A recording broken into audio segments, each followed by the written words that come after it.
I'd like to call to order the Subcommittee on Communications and Technology for our hearing on oversight of FirstNet and emergency communications. Good morning, everyone, and welcome, especially to our witnesses on both of our panels, as well as our colleagues and guests. In last year's Middle Class Tax Relief and Job Creation Act, Congress created the First Responder Network Authority. FirstNet's an independent entity within the NTIA tasked with implementing nationwide interoperable public safety broadband network. That's no small task. On the first of today's two panels, we'll hear from FirstNet, states, a former chief of the FCC Public Safety Bureau, and private sector representatives on what progress is being made and where we should go from here. The legislation as adopted was not my preferred approach for many of the reasons expressed in today's prepared testimony. I favored construction from the bottom up, not the top down, with certain minimum interoperability requirements and commercial providers running the network in partnership with the states. That approach is by no means guaranteed by the legislation as finally passed. But we must do our best to implement that model within the confines of the law if this endeavor is going to succeed. We owe it to the state and local first responders that risk their lives for ours, the men and women who are the literal boots on the ground. And we owe it to the taxpayers who funded it up front with up to $7 billion in federal revenue, and who will fund it over the long haul through their state and local taxes. I'm a firm believer that the work of Congress begins, not ends, when a bill is enacted into law. Even at this early stage, a recent forum of prospective participants highlighted concerns about how FirstNet is being administered and how the public safety broadband network will be realized. For example, will FirstNet meet the needs of both rural and urban parts of the country? Will it bring the needed innovation and efficiency of the commercial sector to the public safety communications? Will FirstNet conduct open and transparent proceedings to ensure all potential stakeholders are heard? As today's witnesses can attest, funding FirstNet will also be an essential element of making the network a reality. I was encouraged to hear Senator Rockefeller say at this week's FCC Oversight hearing that the agency should conduct the incentive auctions in a way that maximizes participation and revenue. I agree that this will best ensure our public safety objectives are met. We've learned time and again that in times of natural and national disaster, communications among our first responders is key. Ensuring communication lines are open to the public is equally important. With our second panel, we will examine the emergency alert system, wireless emergency alerts, and 9/11 service. As former broadcasters, my wife and I fondly recall running our required weekly tests of the broadcast emergency alert system. However, despite its more than 60 years of existence in one form or another, the EAS was only recently tested on a national level. While more than 90% of the stations properly ran the test message, technical challenges prevented stations in my home state of Oregon and elsewhere from receiving the message. This could have been catastrophic in a real emergency, and it must be resolved in short order. Broadcast alerts are a critical part of our emergency infrastructure. But emergency systems, like all communications media, have changed significantly over the last 20 years. In 1993, there were only 13 million cell phone subscribers in America. That was less than 5% of the U.S. population. Today, the Broadcast Emergency Alert System is part of the Integrated Public Alert and Warning System, IPAWS, that incorporates broadcast cable and satellite video programming distributors as well as more granularly targeted alerts to wireless devices. So I look forward to our witnesses giving us a better picture of the successes and challenges with the alerting systems. Finally, while getting timely emergency information to the public is critical to emergency response, getting information from the public is just as critical. Sadly, emergencies occur every day in our homes, in our offices, in our cars, and on our streets. This is the world of our 9/11 call centers. While no less devastating to those involved, these emergencies are often of a small scale, affecting just a few people. Even now and then, however, they occur on a large scale, taxing the resources of both call centers and commercial providers. We cannot design the 911 system to cover every contingency, but we should learn from our experiences to improve it whenever and however we can. We also need to discuss how we might incorporate more advanced technologies, which is why this committee incorporated Mr. Shimkus's and Ranking Member Eshu's Next Gen 9/11 Advancement Act in the Middle Class Tax Relief and Job Creation Act. I look forward to hearing how this national asset's adapting to serve our needs in a broadband world. And I would yield the last bit of my time to the Vice Chair of the committee, Mr. Latta. I appreciate the Chairman for yielding, and thank him very much. I also appreciate you holding the hearing today, and I thank our distinguished panel of witnesses for testifying today. Public safety and emergency communications are an extremely important topic, one that affects every single American. That is why it's imperative that FirstNet is successful. The nationwide interoperable public safety network is a massive undertaking, and it is critically important that the communication system is done right by FirstNet for the sake of our economy and the safety of all Americans. On FirstNet, I have concerns that the role of the states is being overlooked.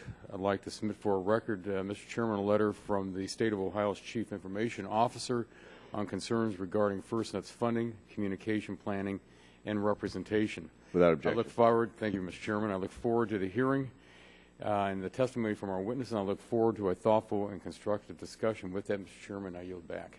Gentleman yields back. Chair recognizes the ranking member from California, Ms. Eshoo. Thank you, Mr. Chairman, and good morning to you, and thank you for holding this very important hearing today. Through our bipartisan work in the 112th Congress, we laid the groundwork for the first ever interoperable nationwide public safety broadband network.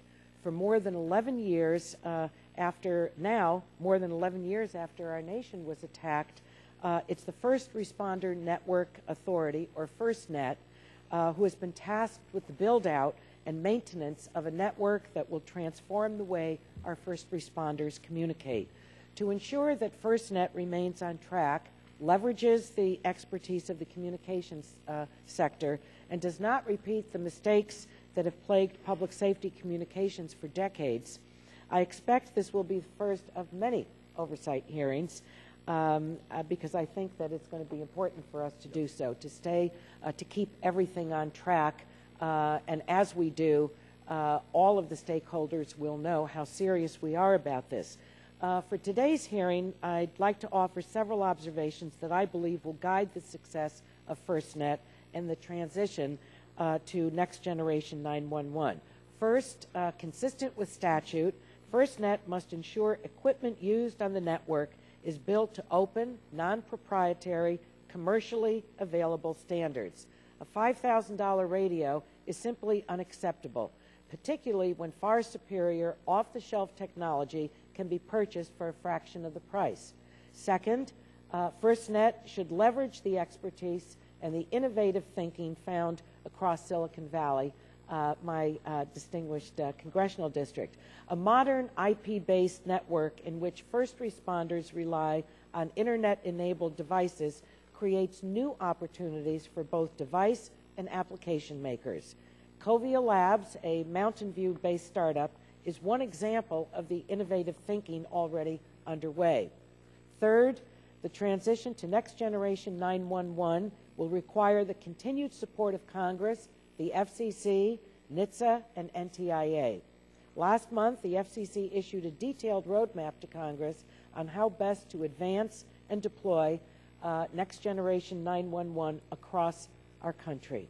I'm encouraged by the progress made to date, and I believe our success will ensure that local 911 call centers can quickly and accurately deliver emergency information to our first responders. So I want to thank all of our witnesses today for being here and for your commitment to advancing our nation's public safety communications. And with that, Mr. Chairman, I'd like to ask unanimous consent that a letter from the National Governors Association relative to our hearing today be placed in the record. Without objection. Thank you. I yield back. Does anyone else want to use Congresswoman Matsui? I'd be happy to yield time to. I thank the ranking member for yielding me time. Let me start by saying that FirstNet is here to stay and is part of our responsibility to ensure it's efficient and is well implemented. If not, we jeopardize the entire network, and it's as simple as that. I believe transparent governance is paramount and critical to ensure America's first responders have an efficient and effective interoperable network. I also believe states should and will play a critical role during this process. While not perfect, I believe the law put in place a strong governance framework with a focus on public-private partnership to ensure we achieve our primary goal of providing a nationwide interoperable broadband network for our nation's first responders. Throughout my career, I have sat on a number of governance boards, and I truly understand the importance of their roles in providing clear leadership. Simply put, good governance is a linchpin of the public safety network that would determine success or failure. It must be done right from the outset. Thank you, and I want to thank the witnesses for being here today, and I yield back my time to the ranking member to do with as she pleases. Would anyone like to use 35 seconds? I'd be happy to yield. Yield back. That's what sequestration will do to you. Another 30 back. Now recognize the chairman of the full committee, the gentleman from Michigan, Mr. Upton. Well, thank you, Mr. Chairman. Today's hearing is going to examine how we communicate in times of emergency. First panel is going to focus on implementing provisions in our spectrum legislation to create a nationwide interoperable public safety network. That law could raise as much as $7 billion for first responders, help build out a communication system, and still clear as much as 120 megahertz of spectrum to meet growing demand for wireless broadband. But to do so, the FCC must refrain from excluding potential bidders and maximize the amount of spectrum that it auctions and the revenue that it raises. We also have to ensure that state and local governments play an integral role in designing that network. Second panel is going to focus on how we communicate with our citizens and they with us when danger strikes. The emergency alert, 911 systems are pivotal links when the unfortunate happens, and I want to particularly welcome my friend Diane Ganowski, President and GM of Wood TV, WOTV, and WXSP. These stations do an excellent job of keeping our communities in Southwest Michigan informed, both in times of emergency and during our day-to-day lives. That I would yield to other members wishing time. Seeing none, I yield back. Gentleman yields back the balance of his time. We now recognize the former chairman of the full committee, the gentleman from California, Mr. Waxman. Thank you very much, Mr. Chairman, for holding this hearing, and welcome to all of our witnesses, and especially Sam Ginn, chairman of the FirstNet board. Mr. Ginn has offered to spearhead an historic undertaking that's vital to our nation. We appreciate his service and the service of all the FirstNet board members. Last year, Congress enacted the Public Safety and Spectrum Act, delivering on one of the last remaining recommendations from the 9/11 Commission to create a nationwide interoperable public safety broadband network for first responders. The act was the first of that was a result of the bicameral bipartisan negotiations that produced a strong and innovative law. Our job now is to work together to make the legislation a success. To deliver on the promise of the law, we will need the cooperation of partners in industry and public safety. The act was designed to take advantage of existing commercial networks and economies of scale. Given the magnitude of this project, it's critical that FirstNet and its partners operate efficiently and innovate aggressively. There will be a substantial taxpayer investment in FirstNet. The law provides FirstNet with valuable spectrum and $7 billion to build the new public safety network.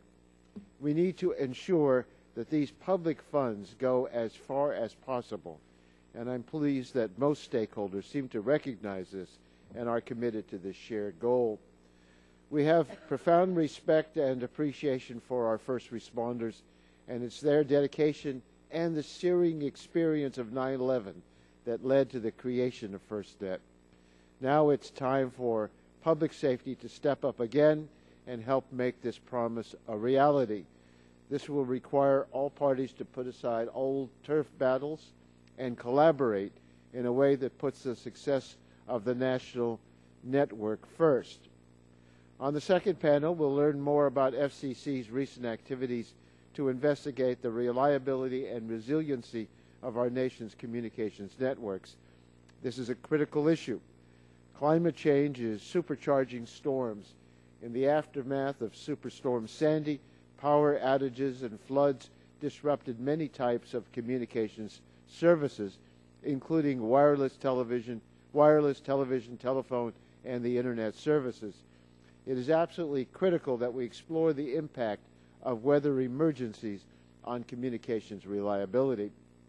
It's fitting that we're discussing communications reliability at the same time hearing during which we consider the construction of a public safety grade broadband network for first responders. One question I hope we can answer is whether public safety upgrade will become the new normal in a world in which natural disasters are more frequent. Again, I want to thank all of our witnesses for appearing today and for your commitment to advancing our nation's public safety communications. I thank the chairman for scheduling this important hearing. I look forward to the testimony. There's another hearing going on at the same time, so I will be back and forth. It in no way indicates a lack of interest on my part. If I don't get to hear your testimony, I'll certainly get a chance to review it, and I appreciate everybody's participation in this hearing. Yield back my time. Gentleman yields back the balance of his time. And now we're ready to hear from our witnesses. We welcome you all today. On panel one, to discuss the FirstNet issues and the interoperable public safety broadband network build-out, we have the Honorable Sam Ginn, who is chairman of the First Responder Network Authority, Chris McIntosh, statewide interoperability coordinator for Virginia, Ray Lair, director, statewide communications interoperability coordinator from Maryland, Admiral James A. Barnett, Jr., Rear Admiral, United States Navy retired, former Chief, Public Safety and Homeland Security Bureau, Federal Communications Commission, partner and co-chair, Telecommunications Group, Venable LLP. That takes 20 seconds of your time. Declan Ganley, Chairman and CEO, Rivada Networks. We thank all of you for being here and giving us the great value of your testimony and counsel. Mr. Ginn, we're going to open with you. It's good to see you again, and I look forward to your testimony, and thank you. Go ahead. Oh, well, thank you, Chairman Walden and Ranking Member Eshoo. Thank you for the invitation, and I'd like to thank the committee for the opportunity to give you a status of where we are at FirstNet. But first, I think we've all watched 9/11, Katrina, and more recently Sandy. And even if you've sat in a local operation dispatch center for the police department, you understand how important this legislation has been. And just as a citizen of this country, I want to thank you and I want to thank Congress for this law, because it was an incredible piece of legislation, and I think if we can execute on our end, we will reduce cost, we will improve operations, and we will save lives. So as chairman of FirstNet, I thank you. Now, these are early days of FirstNet, and I think the question I would ask myself is, how are you doing? And I'll try to answer that question in just a few minutes. I think the first thing you have to understand is this is probably the largest project, telecom project in our history. We will be building the equivalent of a commercial network over the next few years with very interesting requirements. We expect to cover every square meter of land. We expect to penetrate Manhattan skyscrapers. We expect to implement a new technology, LTE. We expect to engineer a network that is multi-carrier based, and we expect to put in this network public sector features that help them do their job better. So I think the point of saying this is going to be a massive, complex, and challenging mission, and I just think we have to understand that as we move into implementation. The second thing that I think is important is what kind of leadership is gathering around this mission. And I'd like to talk a bit about the board of directors. And first of all, technical competence is so important. I mean, when you get right down to it, this is a massive technical effort. And we have recruited board members with technical wireless backgrounds. They have engineered wireless systems all across the United States. They have engineered systems in Germany, Italy, Spain, Portugal, Sweden, Japan, India, and South Korea. So I think you can be assured that what we have recruited on the board is a group of people who know how to engineer wireless networks. And I am confident myself that we have that technical competence. The other thing I think is important about the board is the public safety representation. We have members on our board from police, fire, sheriff, and EMS. And not only from those institutions, but these people happen to be leaders in their discipline. They are quite active and they make wonderful contributions. Also on the board, we have members with backgrounds in state government and cities, many years of experience. They know the issues that those entities face on a day-to-day basis. And I think the most important thing that I can report to you today is this board is coming together. It's beginning to operate as a team, and I think that is a first wonderful implication of getting this project off on the right foot. The second thing that I think needs to be said is this is a startup.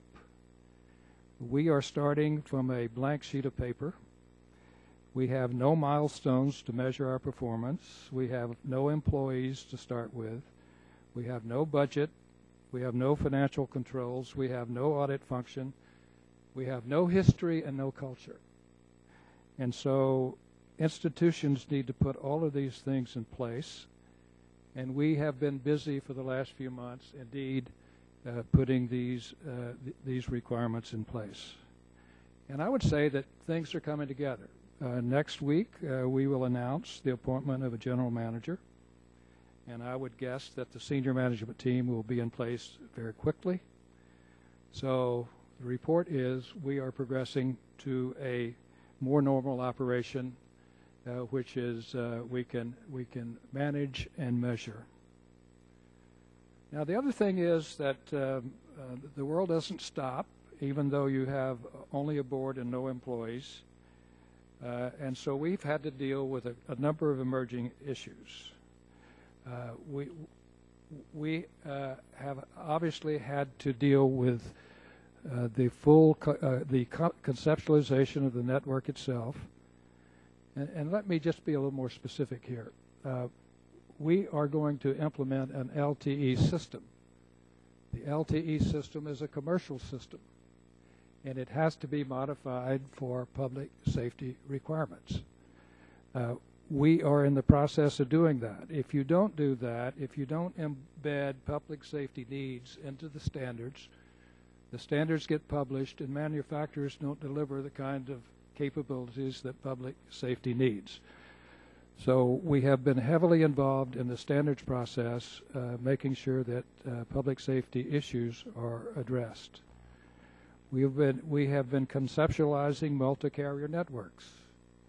There are not many of these in the world, and there's a lot of work that needs to be done in terms of proof of concept, and do multiple carrier networks really work, and how do they work best. So we have taken directors who have taken full-time jobs, one on technology, to work on these issues. We have a full-time director on outreach, because you discover very quickly that the public safety community and other communities for that matter have points of view and they demand on being understood. And we understand that because customer expectations are clearly the way to solve these issues. Mr. Chairman, I'll stop there and be willing to take your question. Thank you, sir. We'll now turn to Mr. McIntosh. Again, we're pleased that you are here to give us from an on-ground perspective as the statewide interoperability coordinator for Virginia. And please pull that mic up close, and you've got your 5 minutes. Thank you. Thank you, Chairman Walden, Ranking Member Ashew, distinguished members of the committee. Communications is the one constant that forms the foundation for all other public safety disciplines. It's the bedrock of every response plan, the core of every procedure. In the past 11 years, billions of dollars have been spent across the nation on communications programs. New radio systems have been fielded, interoperability has been greatly improved, and the ability of our first responders to communicate is better than ever. Unfortunately, funding levels have fallen precipitously. Virginia has seen consecutive 50% cuts in federally funded state homeland security grant programs, and historically almost 30% of that funding has gone to support and maintain communications. In 2011 alone, the Commonwealth received $43 million in requests from localities for communications grant funding and was only able to award $2 million. Virginia has also recently seen the loss of funding of 2 urban area security initiatives, resulting in the reduction of tens of millions of dollars in annual funding. Much of that went to communications programs as well. We stand on the verge of a revolution in emergency communications capabilities, however. Traditional land mobile radio systems are beginning to become integrated with voice over Internet protocol technologies. By fusing voice communications with Internet technologies, new possibilities are becoming a reality. Virginia operates one of the largest public safety voice over IP networks in the nation.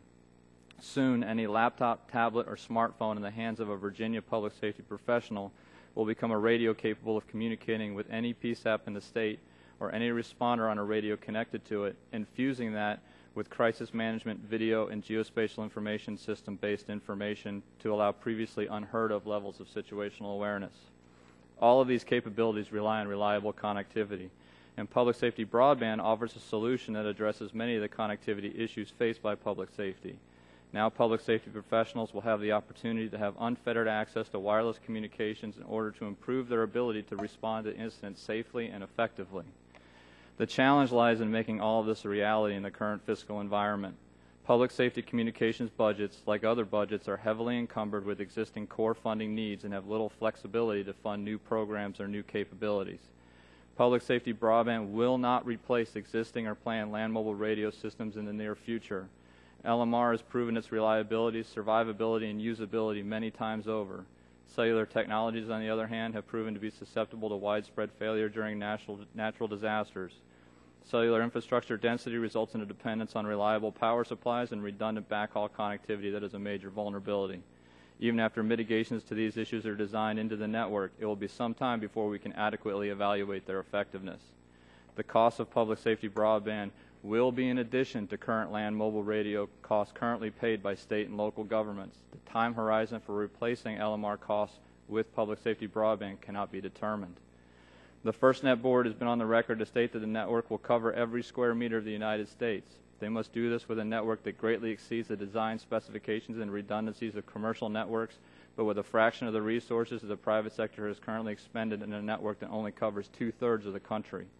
The states are understandably nervous that the combination of increased costs and insufficient funding will result in the uncovered costs being passed on to state and local governments, further diminishing funding for other core first responder necessities. In light of this, states need the ability to define the level of partnership that they will engage in with FirstNet. States should be allowed to negotiate partnerships on their own with the private sector that are designed to generate revenue that can be applied to the network. Many of these potential partners are local or intrastate in nature, making the state-local team the appropriate governance structure for this arrangement as opposed to FirstNet. FirstNet cannot be expected to understand each state's unique circumstances and needs. It is through a partnership between states and localities and the FirstNet board that this program will be successful. In addition, adding a current state official to the FirstNet board would be very helpful to this endeavor. The Act requires that each state or territory certify that they have designated a single officer or governmental body to coordinate serving as the portal through which FirstNet will conduct its consultation with the state. Many states, including Virginia, have established this communications channel and are waiting for FirstNet to reciprocate. In the inaugural FirstNet board meeting, a notional architecture for the network was presented, and we are told that a more refined version will be presented in April. This network is being designed before any of the consultation mentioned before has been done. Public safety broadband is a far-reaching and mission-critical program. To succeed, it requires direct communication and coordination between FirstNet and the states. This will ensure that requirements are captured and adequate mechanisms are developed to permit the network, its operations and maintenance, and the planning, training, and exercising that support it are adequately and reliably funded. Establishing a vehicle for the designee of each state or territory to work directly with FirstNet within the FirstNet governance structure would vastly improve the collaboration between FirstNet and the states and territories. The partnership between the states and FirstNet must be direct, open, transparent, and ongoing. With that, I stand by for your questions. Thank you very much. Appreciate your testimony. Now we'll hear from Ray Lair, who's the Director of Statewide Communications Interoperability Coordinator for the state of Maryland. We welcome you today and look forward to your comments, sir. Thank you, Chairman Walden, Ranking Member Eshoo. Members of the committee, thank you for the opportunity to be here today. I have provided written remarks, which I believe you have available to you. Having previewed the testimony of the other panelists and just heard my good friend Chris give his testimony, I'm delighted to see we are mostly in agreement on the key elements. In an effort to save time, I'm going to summarize my comments. Let me start by formally thanking this committee, the entire Congress, and the President for the passage of the legislation. This is a historic opportunity for public safety. A robust, reliable, and secure broadband network will not only save citizens' lives, it will save first responders' lives on a daily basis. Now that FirstNet has begun, it is in the best interest of every state to work with FirstNet to ensure that all of the requirements are met. How can we make that happen? I can tell you from personal experience in Maryland, building a statewide radio system, you have to go to the source, the actual users of the system. We were designing coverage for our system, and we found a half-mile by half-mile area that didn't have radio coverage.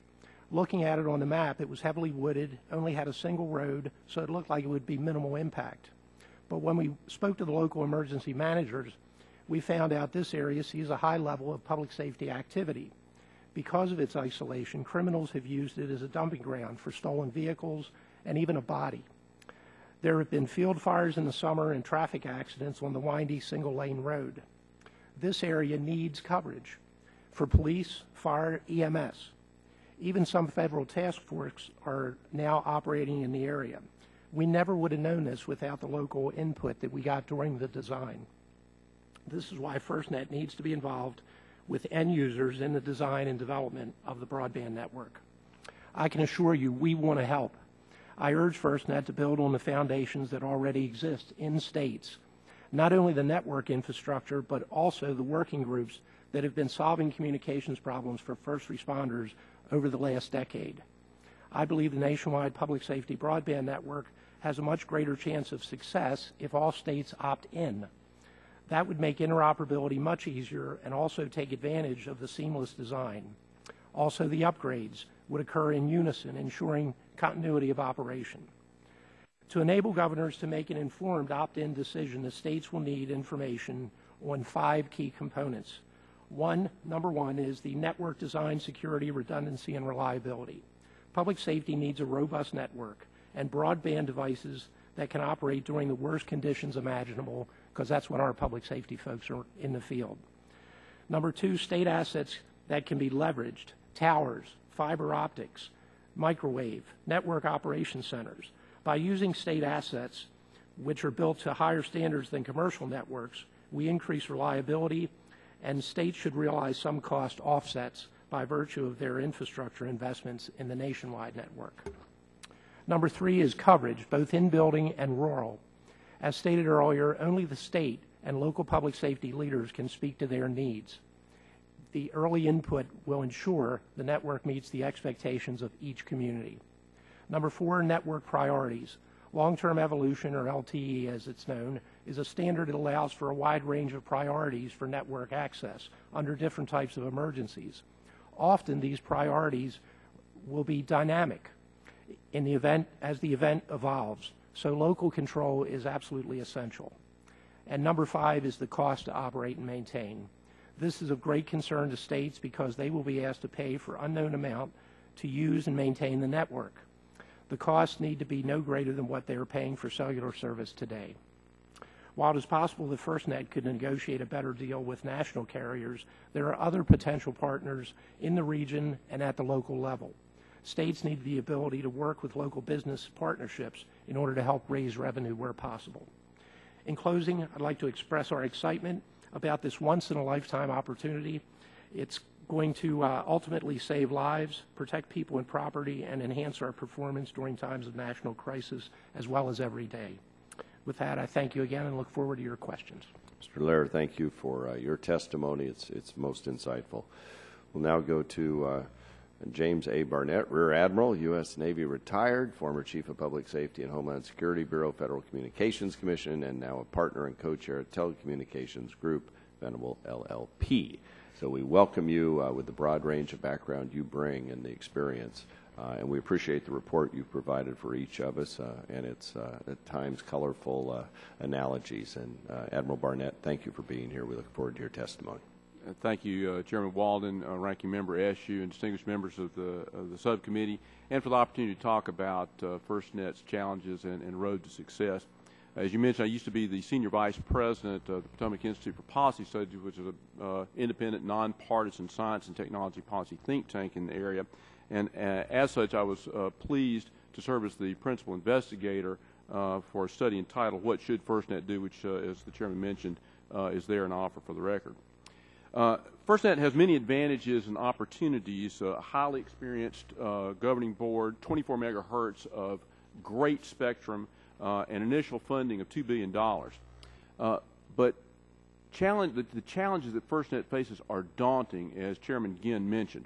The full funding of $7 billion is not enough for a nationwide network, and no model or precedent exists for establishing this network. Just like the failed D-Block auction, there are existential risks, and success is not assured. But everybody involved wants FirstNet to succeed, and in that spirit, I would offer 4 recommendations. The first is to embrace the states. The second is one size does not fit all. The third is to develop a cost model. And the fourth is to contract for expertise now. First, FirstNet must embrace the states in a way that it has not previously. Before the FirstNet board members were seated, there was a confusion that developed that public safety is both the user and the customer, as it has been in the past. The states, which may be huge stakeholders and customers for FirstNet, perceive that they have been ignored and excluded from the table. So for a chronically underfunded and undercapitalized network, alienating your customers at the outset is a huge problem. FirstNet can forestall the active consideration by some states to opt out statutorily if it opens its process. As I suggested in the FirstNet report, Chairman Ginn and the FirstNet board have reached out to the National Governors Association, the governors, the state CIOs, the state's BTOP recipients, and this effort should be continued and expanded to fully incorporate governors and state CIOs into the process with direct input to the board and ultimately representation on the board. FirstNet must be open to early deployers, public-private partnerships, innovative arrangements from the state to attract private capital, public infrastructure, and more users into the network. The talk about signing over state assets to FirstNet must give way to discussions about how FirstNet will serve the state's needs and how FirstNet can contractually use state infrastructure. Increased information sharing and transparency with the states will help also. To achieve Congress's central goal, FirstNet should adopt a principle of national interoperability but local control, and one size will not fit all. Some state and localities may wish to combine into regions for the network. Some states may wish to form public-private partnerships with carriers or public utilities. Some may be able to obtain essential network funding if they're allowed to proceed now with their deployment plans.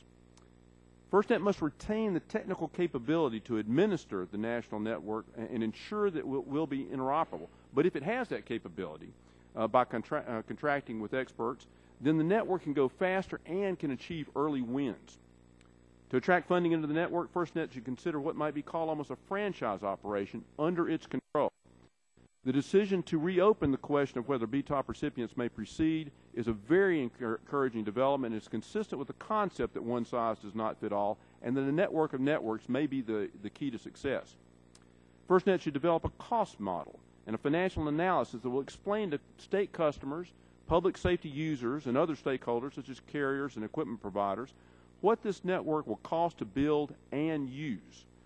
This is critically important. To move quickly and expertly, FirstNet should be allowed to contract for this cost model and financial analysis. And until this is developed, anyone making plans for using the network would be speculating on what the services would cost and be. A cost model and plan would be a very high priority and must precede decisions that would limit where the model and plan might lead. FirstNet needs more expertise and human resources right away. The FirstNet board members are an extraordinarily qualified and experienced group, but they are a board and they're not a full-time staff, they need a full-time staff. Some employees are being obtained, but FirstNet needs access to the expertise now, quickly, and to help them analyze and plan and coordinate and manage. And the fastest and best way is to contract for that expertise and then use government employees to oversee those contracts. So thank you for this opportunity to talk to you about how FirstNet can be successful. Thank you, Admiral. We appreciate your testimony and the report. We'll go now to our final witness on this panel, the Chairman and CEO of Rivada Networks, Declan Ganley. Mr. Ganley, we're delighted you're here this morning, and we look forward to your testimony, sir. Good morning, Chairman Eshoo. Good morning, Chairman Walden and Ranking Member Eshoo. Thank you for your invitation this morning. My wife's family business was headquartered in World Trade Center 2, and 9/11 was a very impactful event for my family. And I had rolled out a broadband network across 10 countries in Europe. I do not envy Chairman Ginn the task that he faces in getting this thing rolled out here. But 9/11 brought home to us in a very personal way the issues that the 9/11 Commission report covered so well, highlighted, and of course the passing of this legislation and the establishment of FirstNet goes a long way to achieving the objectives of the 9/11 Commission report. And I want to say right at the outset, I see no other way to get it done other than this in terms of what FirstNet has been tasked with doing, getting the job done and getting it done as expeditiously as possible. And the board that has been put together certainly contains the competence, the ability, the public safety expertise to allow, I believe, to accomplish many of those goals. During Hurricane Katrina, Rivada Networks, my company, deployed emergency cellular base stations in Louisiana with satellite backhaul. And while able to provide emergency communications to first responders, we found that when usage capacity was at a maximum, we were unable to provide prioritized access to those who needed it. So there were times when the system would be at maximum capacity, Coast Guard Admiral would key up, try to get on, and would have to wait to be able to get on. And as a result of that experience, Rivada spent a number of years developing tiered priority access, we call it TPA, allowing us to allocate access to bandwidth based on prioritization of the end user.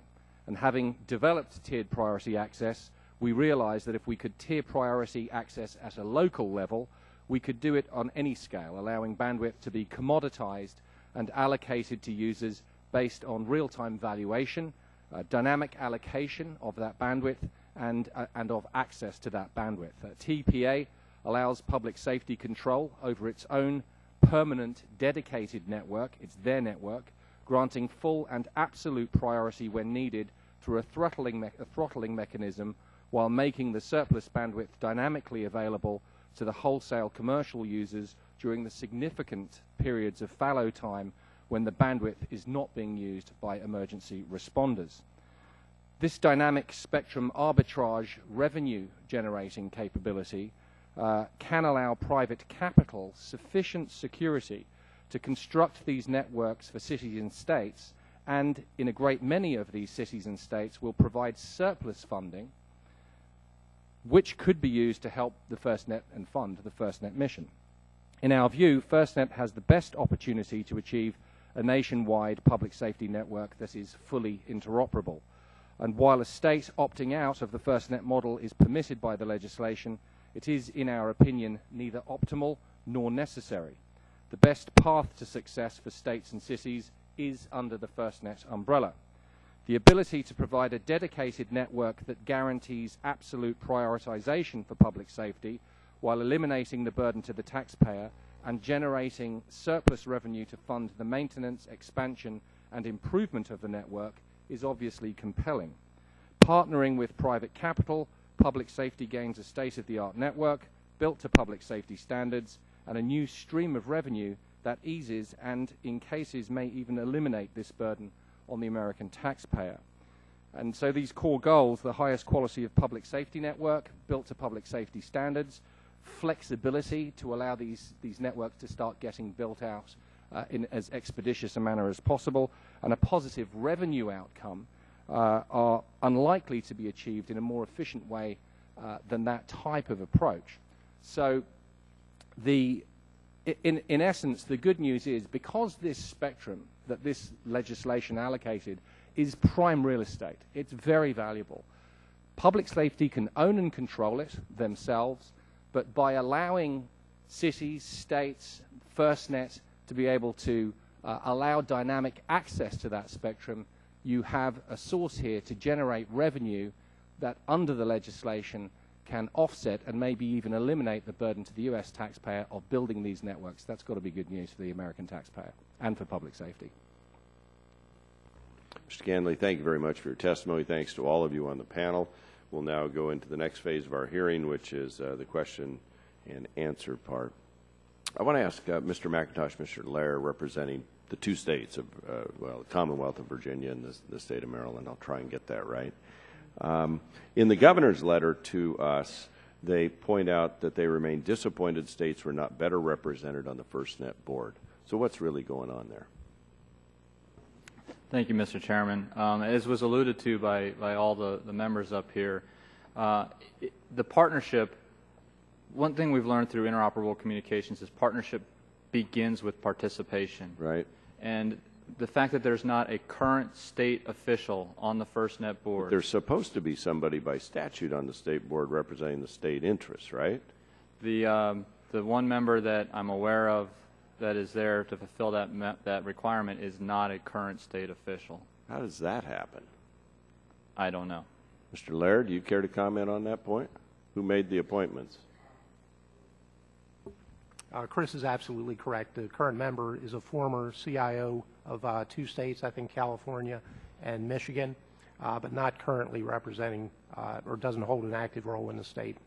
Also, Mr. Chairman, I'll point out that when the National Governors Association met 2 weekends ago in Washington, the Wyoming governor, Governor Meade, also made a pitch that not only should the NGA be represented, but perhaps the governor himself should be a representative, or herself should be the representative on the FirstNet board.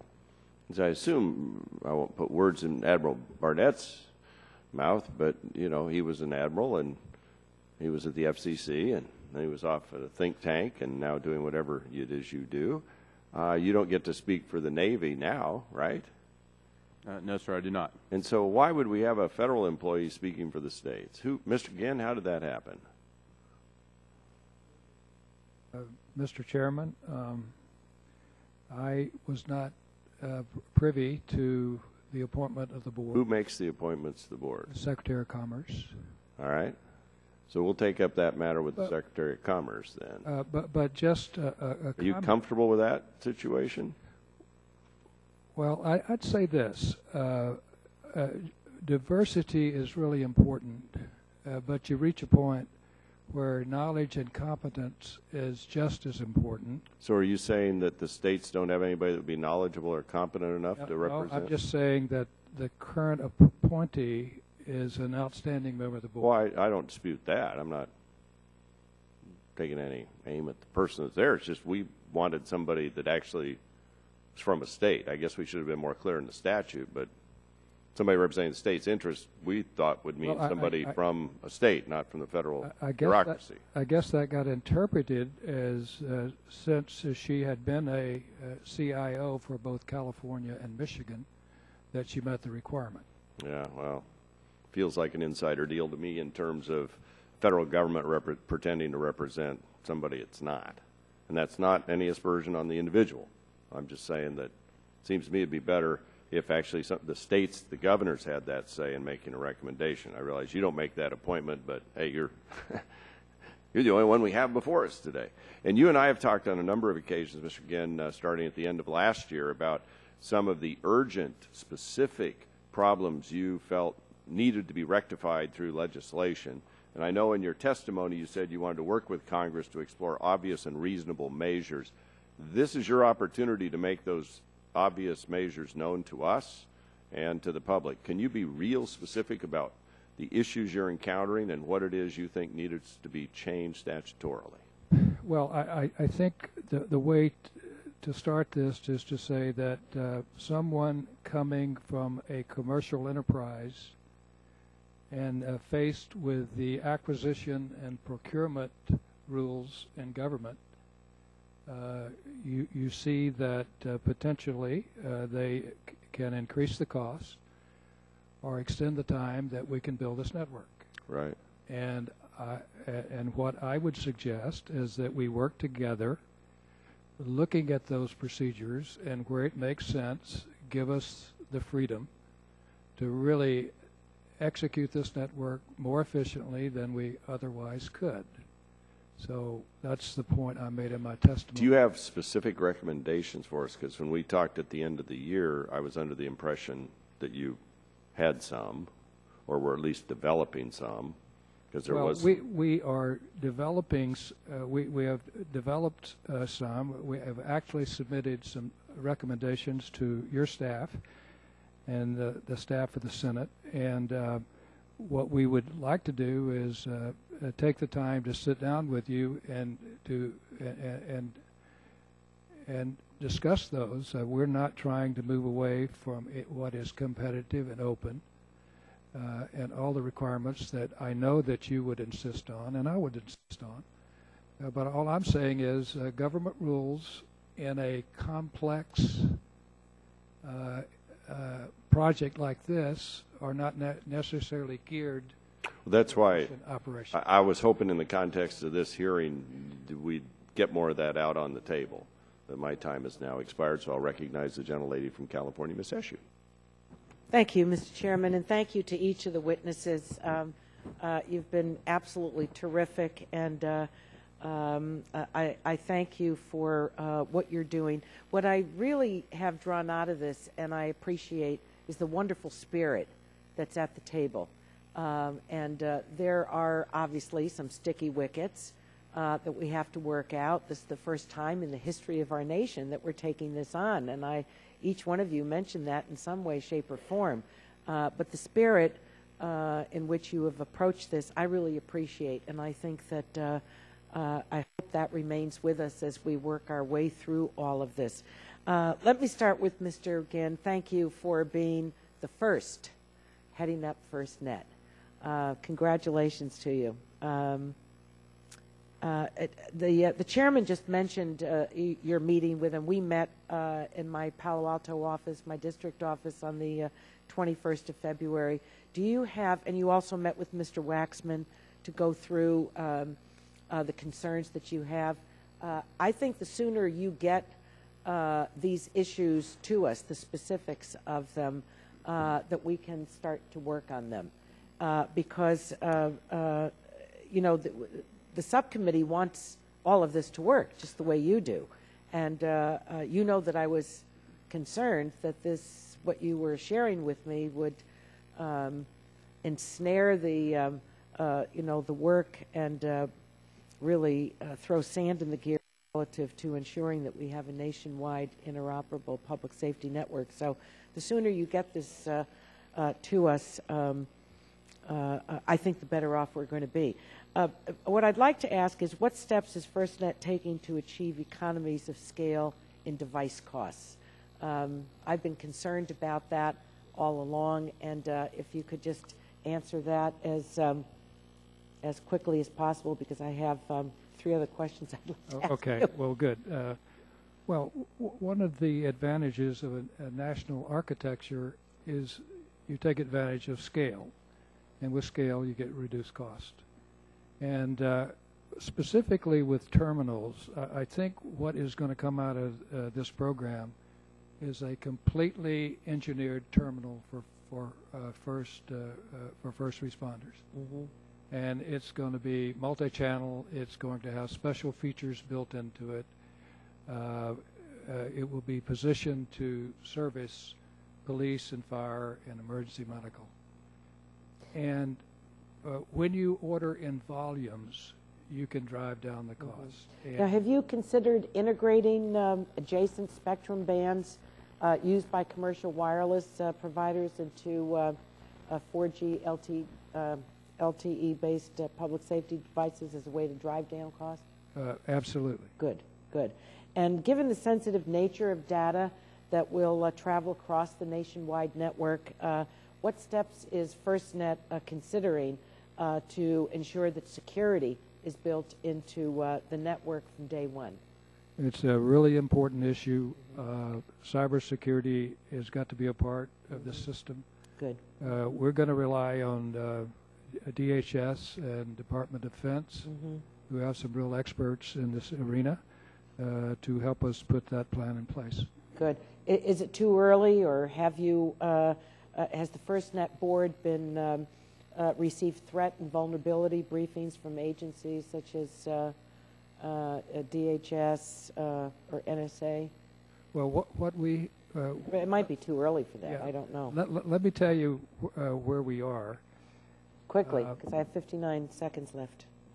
You know, from a nationwide point of view, from our point of view, a number of things have to be in place. Interoperability, which means that these systems not only have to communicate between local police and fire, but they got to be able to communicate across states, number one. You have to have a nationwide security system. You have to have reliability standards that are nationwide. And because we anticipate an apps engine, an application engine for the entire network, that needs to be engineered on a national basis. So we're in the process of establishing these. When we establish them, we are open to states to do whatever they want. And just let me say here, well, we're just about out of time. Maybe you can respond in writing. If I might, Mr. Chairman, and I appreciate what was given to us and the work that was done by the Potomac Institute for Policy Studies. But as I opened it this morning and I looked at page 8, I'm struck by something. And again, I appreciate all the work that's gone into this, and I will read the entirety of the report. There were women involved in this, women members of Congress, to produce this legislation, namely Kay Bailey Hutchinson in the Senate. She contributed mightily from the very beginning on this issue. You're looking at someone that worked very hard to keep this bipartisan and to produce a great product. So, you know, looking at this, it seems as if it's a very old Congress that doesn't have any women and women involved in it. And I don't think that's what the message that you intended to send out. But I was struck by it, and I wanted to raise it. And it is National Women's History Month, too. So thank you for your service to our country. I am so instructed. We are in service to our country May I as take well. a point of personal privilege? Certainly, Mr. You just Chairman. referred to a very old Congress, and I see my picture's one of those. And I'm. No, you deserve to be there. You're the chairman of But the this is committee. the old part I was. No. I mean, now yesteryear. an age discrimination issue I'm going to take up with you I'm at a later talking date. About, you know what I'm referring to. Congress is And you were yesteryear. terrifically involved in this whole Thank process, and you and I spent, and our staffs, many, many hours involved, and we couldn't have done it without your leadership and help. We'll now turn to the vice chairman of the subcommittee, Mr. Latta. Thank you very much, Mr. Chairman, for yielding. And if I may say, sometimes it's not the age, it's sometimes the mileage. So I take a personal. I appreciate you for yielding. Back when I was in the Ohio General Assembly in the 90s, Ohio was in the stages in the development of the state's land mobile radio system, what we call the Multi-Agency Radio Communication System, or MARCS for short. And you fast forward to today, and MARCS is currently providing a critical mission voice and data for Ohio's public safety and first responders. The system is currently going through a $90 million upgrade and is still is actively pursuing local government, and the adoption is steadily increasing. Now, with the establishment of the FirstNet last year, the folks back in Ohio are concerned that the FirstNet has already designed a system without that state input. And if I could, and following on with Chairman Walden has talked about a little bit earlier, Mr. Ginn, if I could ask this first question to you. In your testimony, you're very encouraging to the committee in that you appear to recognize the need for state and local input and to FirstNet's network's decisions. You've also indicated your intention to maintain local control and management of the network.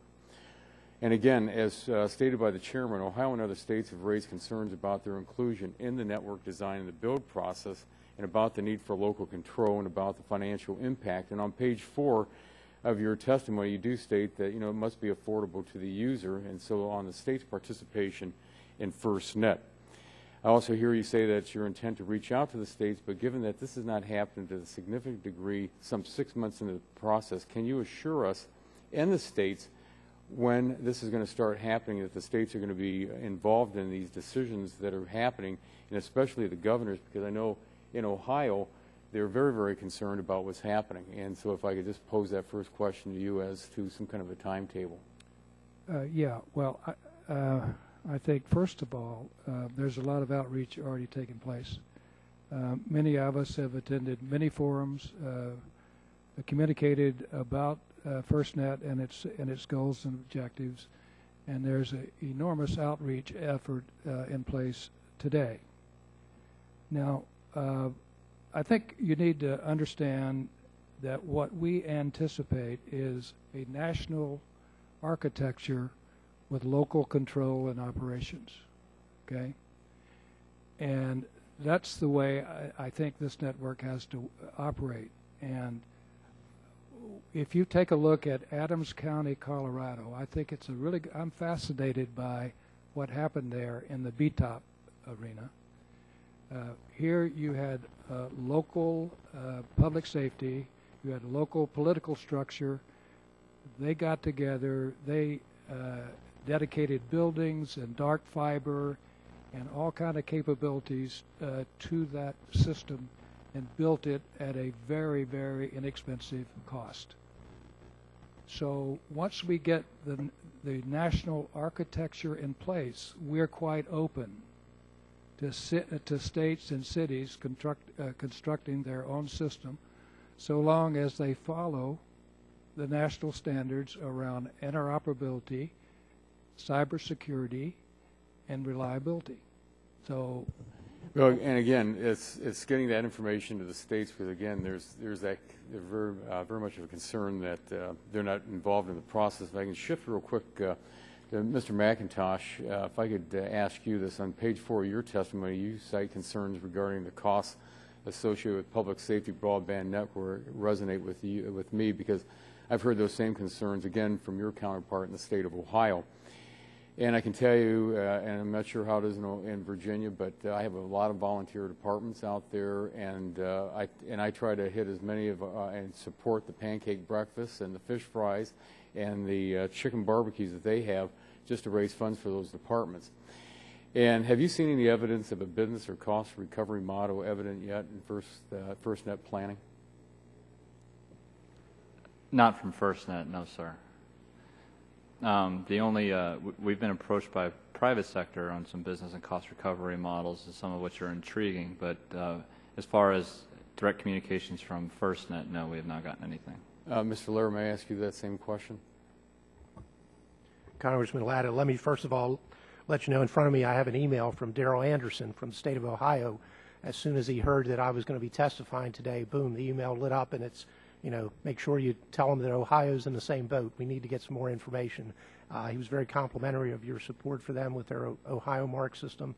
I can tell you that the public safety community, we are the ultimate, I hate to use the term old boy network, especially after the Admiral got nailed for that, but when we're building new 700 voice system in the state of Maryland, so the first thing I did was call up Ohio, and your CIO and Darrell got on the phone with our CIO and myself and gave us, the benefit of lessons learned, what they did. So the public safety community is used to having those kind of forums and exchanging information.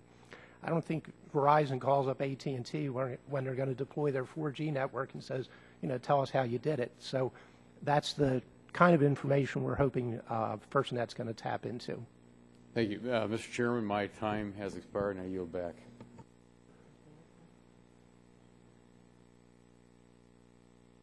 Chairman recognizes the former chairman of the committee, Mr. Dingell, for 5 minutes. Mr. Chairman, I thank you for your courtesy. I first want to welcome Ms. Diane Kniafsky, who is general manager of several broadcast stations in western Michigan. I want to thank her for the work she and her stations do to provide viewers with excellent service and emergency information. Now, I want to also welcome Mr. Ginn and the rest of our panel members.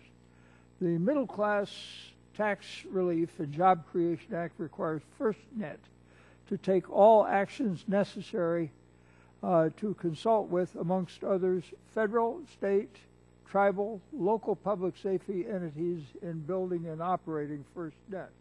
Now, Mr. Ginn, these are questions will be yes or no. Now, will FirstNet establish long-term relationships with state, regional, tribal, and local public safety entities to ensure their input receives full consideration in FirstNet's proposed architecture, as well as in its ongoing operations? Yes or no? Yes. Mr. Ginn, again, is the preliminary technical and engineering work initiated by FirstNet based on known public safety requirements? Yes or no? Yes. Now, Mr. Ginn, does such work represent foundation upon which outcomes of your consultations with regional, state, local, tribal, and public safety entities will be based? Yes or no? Yes. Now, Mr. Ginn, in other words, this preliminary design work is just that and not final. Yes or no? It is not final. Thank you.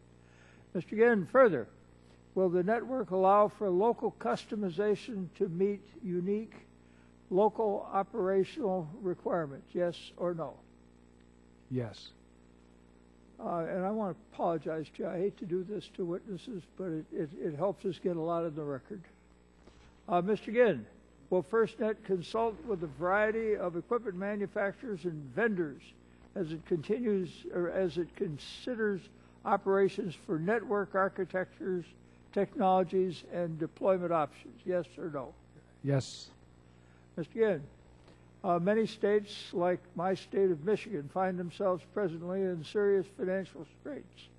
I think it's extremely important that FirstNet work with the states to make the operation and the maintenance of the public safety network affordable for all. Do you commit to doing so in a meaningful fashion? Yes or no? Yes. Now, I'd like to return to the issue of FirstNet's architecture. I think it's very important that FirstNet serve the reliability, security, and functional needs of public safety around the country, recognizing there are no absolute guarantees when it comes to network resiliency. I'd like to ask you the following questions. Again, Mr. Ginn, in regions of this country that experience severe weather, such as hurricanes, will FirstNet be designed to ensure that towers can withstand these forces? Yes or no? Yes. I assume you will also be doing that with regard to backup power facilities. Is that correct? Yes. And also with regard to things like earthquakes and other disasters. Am I correct? Would you repeat that, sir?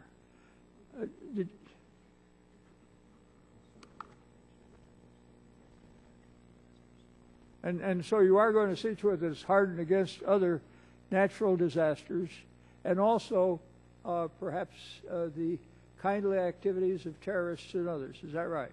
Yes, sir. Now, Mr. Ginn, will it also be designed with sufficient power surge protection? Yes. Mr. Ginn, will the network be designed for peak usage capacity? Yes. Now, Mr. Ginn, will the network be designed to ensure that the public safety has network priority at all times? Yes or no? Yes. Mr. Ginn, will the network be designed to ensure that critical mission services have enhanced security? Yes or no? Yes. I want to thank you, Mr. Ginn. You have been most gracious, and I want to encourage you to keep these matters in mind as you implement the public safety portions of the Act. Thank you for your courtesy. Mr. Chairman, I thank you for your kindness to me. Have a good day. Gentleman yields back the balance of his time. The chair now recognizes former chairman of the Commerce Committee, gentleman from Texas, Mr. Barton. Thank you, Mr. Chairman. And I want to say on the record that I want to commend you and Ms. Eshue for holding this hearing. This is an example of the committee at its finest. This FirstNet's it's really not operational. I think your first board meeting was last month, and we're conducting an oversight hearing in a bipartisan fashion to try to make sure that things go as they should go. So this shows the country that we can do things that are positive, and I want to commend both of you. I want to tell Mr. Is it Ginn or Jen? It's Ginn. Ginn. I want to tell Mr. Ginn that it's not all peace and love. I'm quite frankly skeptical of this whole concept. I would not have designed the legislation the way it was designed. I would not have passed the bill that became law exactly as is, but it is what it is, and we want you to be successful. But there are a few of us, and at least me, that have some grave doubts about this. And again, knowing that you're just getting started, you're going to get the benefit of the doubt. But some of the questions that former Chairman Dingell just asked you, the only question he didn't ask was, when FirstNet is fully operational, will it have a direct line to heaven without a long distance call? If you do everything you say you're going to do, this is going to be a phenomenal network, and I hope it is successful. So, but we are going to keep a watchful eye as FirstNet develops. I just want that to be on the record. Now, my specific questions are Texas specific, which normally I don't ask regional questions, but because FirstNet is in its infancy, and Texas is something of an exception in that it had a BTOP grant in the Harris County, Houston, Texas area. I'm going to ask you some fairly specific questions, and if you need to have staff take a look at them, I totally understand. The first question deals with the BTOP project that was already underway in Texas.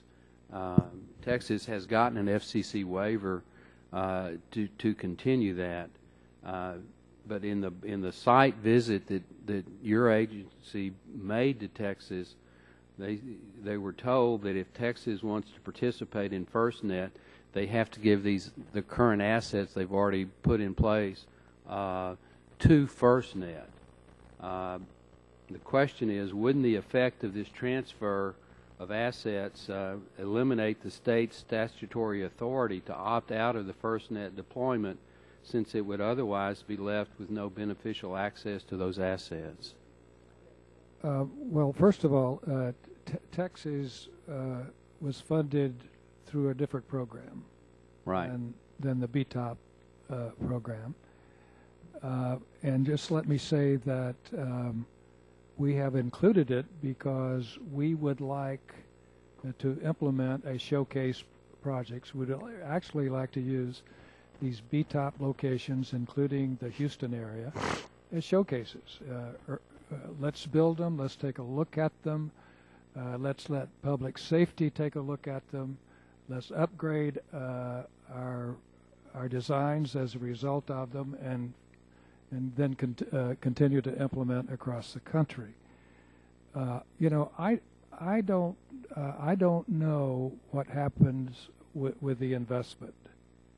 Let me just say this: I'm really, the issue of opt-out and opt-in, I think, is not so important. What is important is getting a national architecture in place so that you have interoperability, that you have cybersecurity, that you have network standards, and then who builds it and who owns it is less important to me, so long as we have those principles in place. So that's where I come out. I don't know who took that position, but I'll try to understand it. And get I like your answer. I think that's a fair answer. In my last 14 seconds, I have one more Texas-specific question. In the first FirstNet board meeting, which was recently held, the board approved Resolution 18, which directs the board to negotiate spectrum lease agreements with BTOP public safety grant recipients within 90 days. Texas was not included within that resolution, and their concerns with the special temporary authority process, because it is temporary, causing jurisdictions concern about investing money into the network and planning within Texas. Is there planning within NTIA and FirstNet to ensure that Texas is allowed to negotiate a long-term spectrum lease agreement, and if so, when might that be expected? Well, hopefully within the next 90 days. Well, that's a good answer. But do you understand the intent? Texas doesn't want to negotiate a short-term deal and then not be able to do a long-term deal. So what I'm hearing you say is that you're, in your position, you're open to that. Well, yes, I am open to who builds the network in Texas.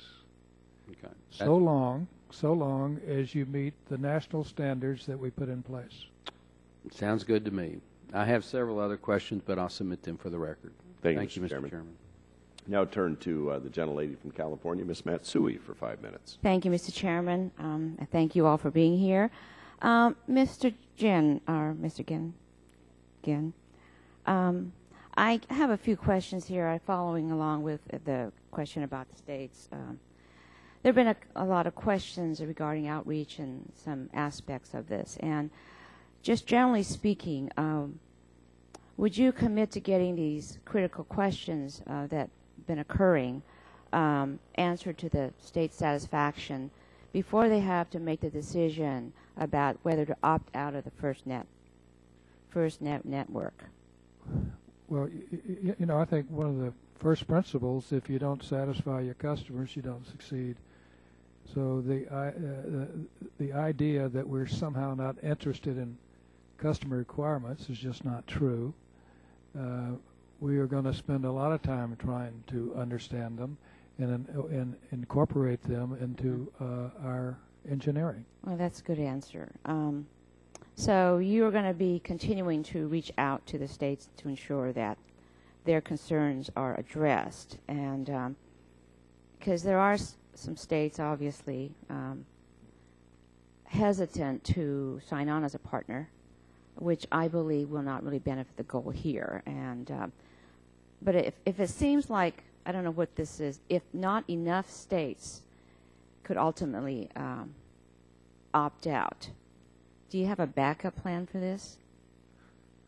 Well, as I said before, to me the opt-in, opt-out issue is not so important as us putting in place national standards that everybody agrees to, so that we have interoperability, so that we have cybersecurity, that we have network standards.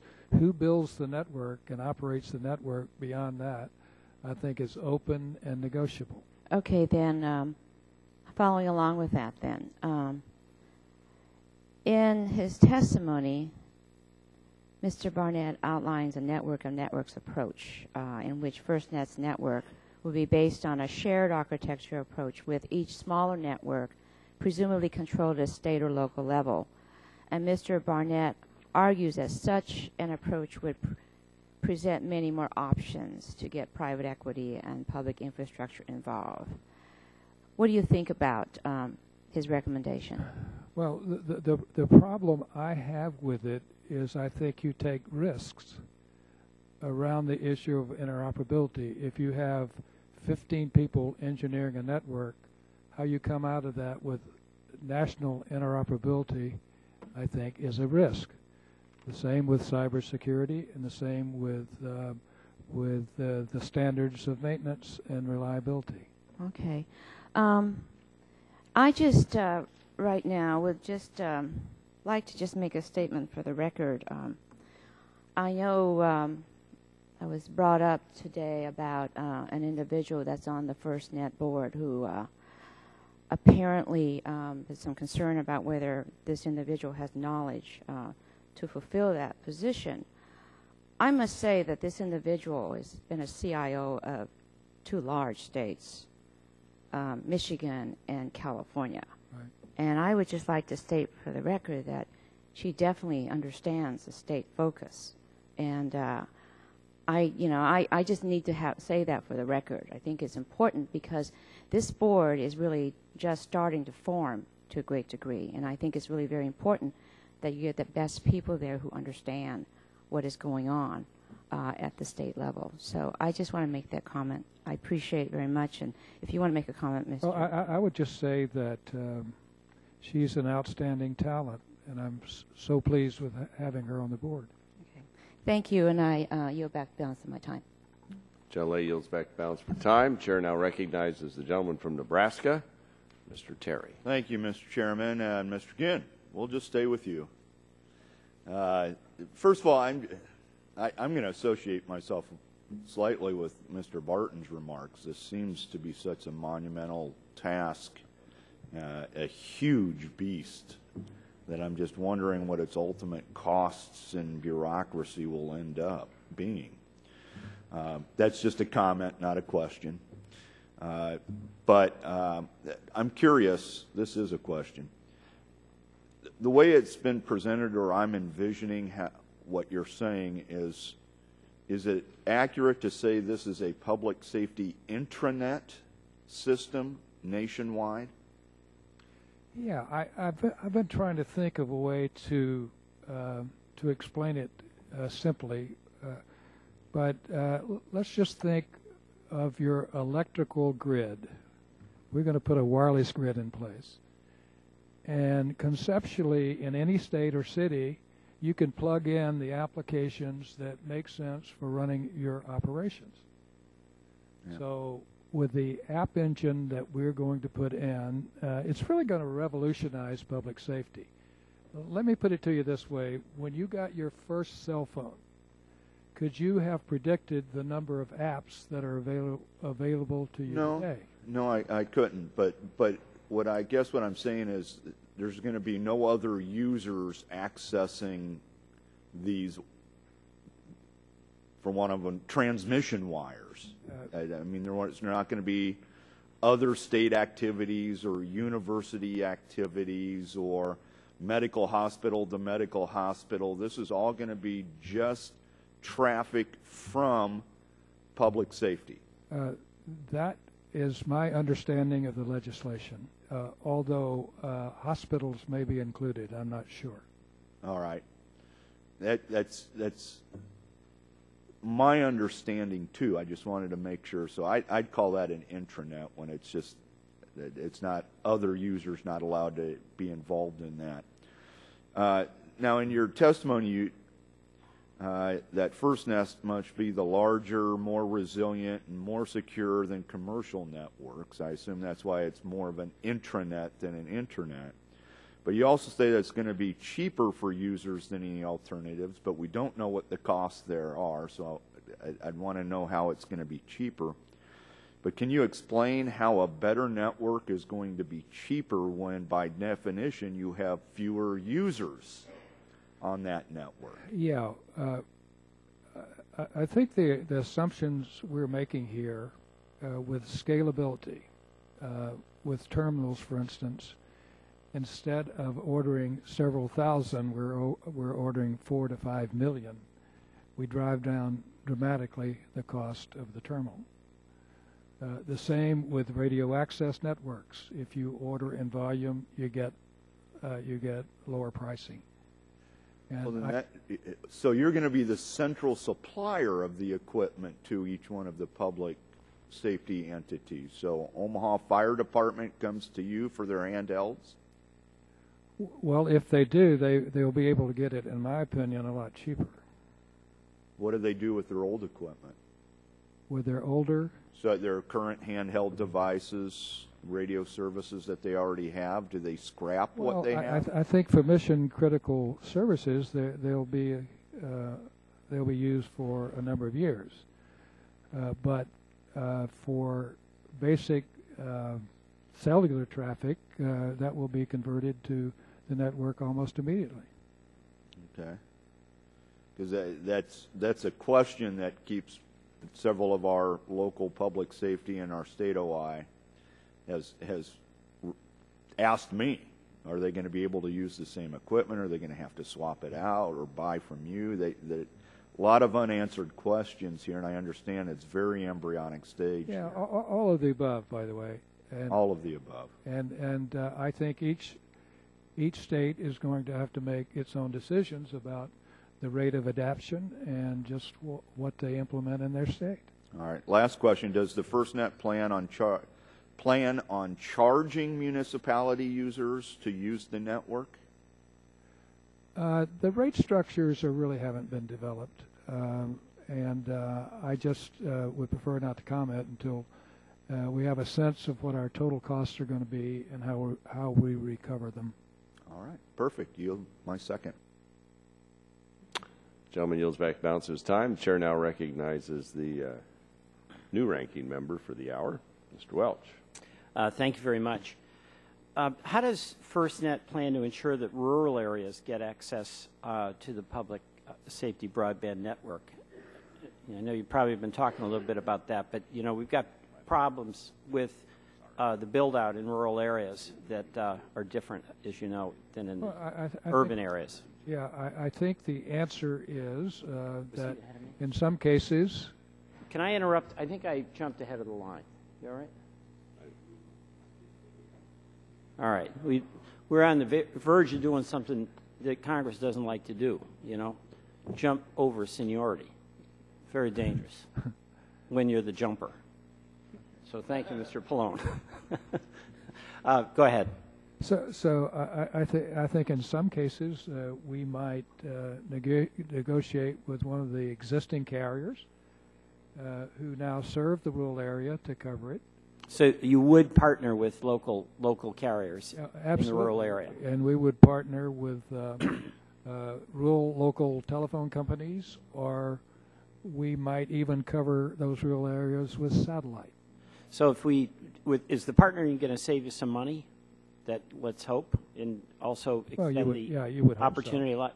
Okay. Yeah, you would hope so. I mean, we've talked about, it's been mentioned in this forum about the value of the spectrum, and so we would use that to the maximum advantage to get perhaps a carrier to serve a rural area in exchange for some other use of the spectrum in another city or another location. All right. Let me just ask you one other thing. It's terrific of the chair to have this hearing because it's tough to get a hearing before this committee and subcommittee.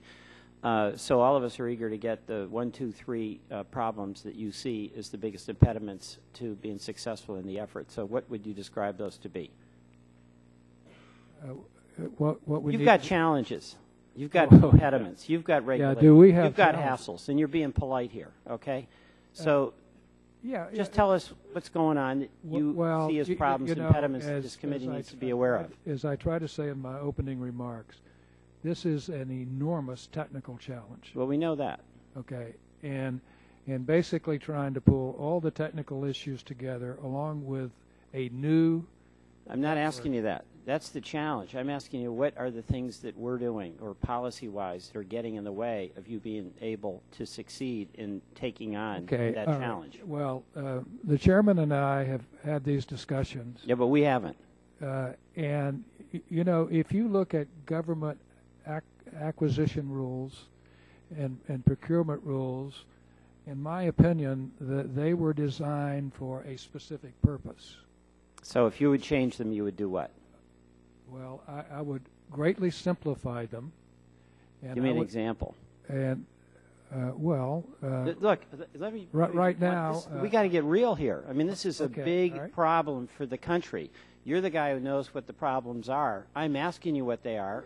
Well, tell me what they are. Well, I am told by government attorneys that if you want to negotiate a contract, you have to assume it's 18 months. Okay? Now, that's going to, in the commercial world, that is way beyond what it would ever take. So in order to number one, go ahead. And number two, in an iterative process, if you're negotiating with one carrier and you get an offer from a second carrier, you can't go back and change the document that allows you to negotiate with carrier A. Mm-hmm. So that's a practical challenge. It's a practical challenge, right? I mean, and so it's going to add months and perhaps years to the implementation. No, that's helpful to know. That's very helpful to know. And so, but I'm very sensitive because I understand the need to be open and transparent and competitive, and I want to do that. So essentially the big problem you've identified so far is the contracting process that takes too long and prohibits easy it dramatically reduces our flexibility. Okay, thank you. Gentleman yields back the balance of his time. Chair now recognizes the gentleman from Louisiana, Mr. Scalise, for 5 minutes. Thank you, Mr. Chairman. Thanks for having the hearing and again for your leadership and getting this done in the first place, something that hadn't been done for years and years in Congress, finally actually getting written into law. Now, you know, the tough part of getting the program put in place is getting the spectrum, getting the funding has been done, but now your task is to do the tough part of actually building out the network. And so, you know, when you look at just how big of an undertaking this is going to be, I want to ask you, Mr. Ginn, how do y'all go forward to make sure that you're able to, you know, ensure the solvency of this, to oversee that you don't have cost overruns that drive it up to a point where it ultimately is not able to be built out the way that Congress intended.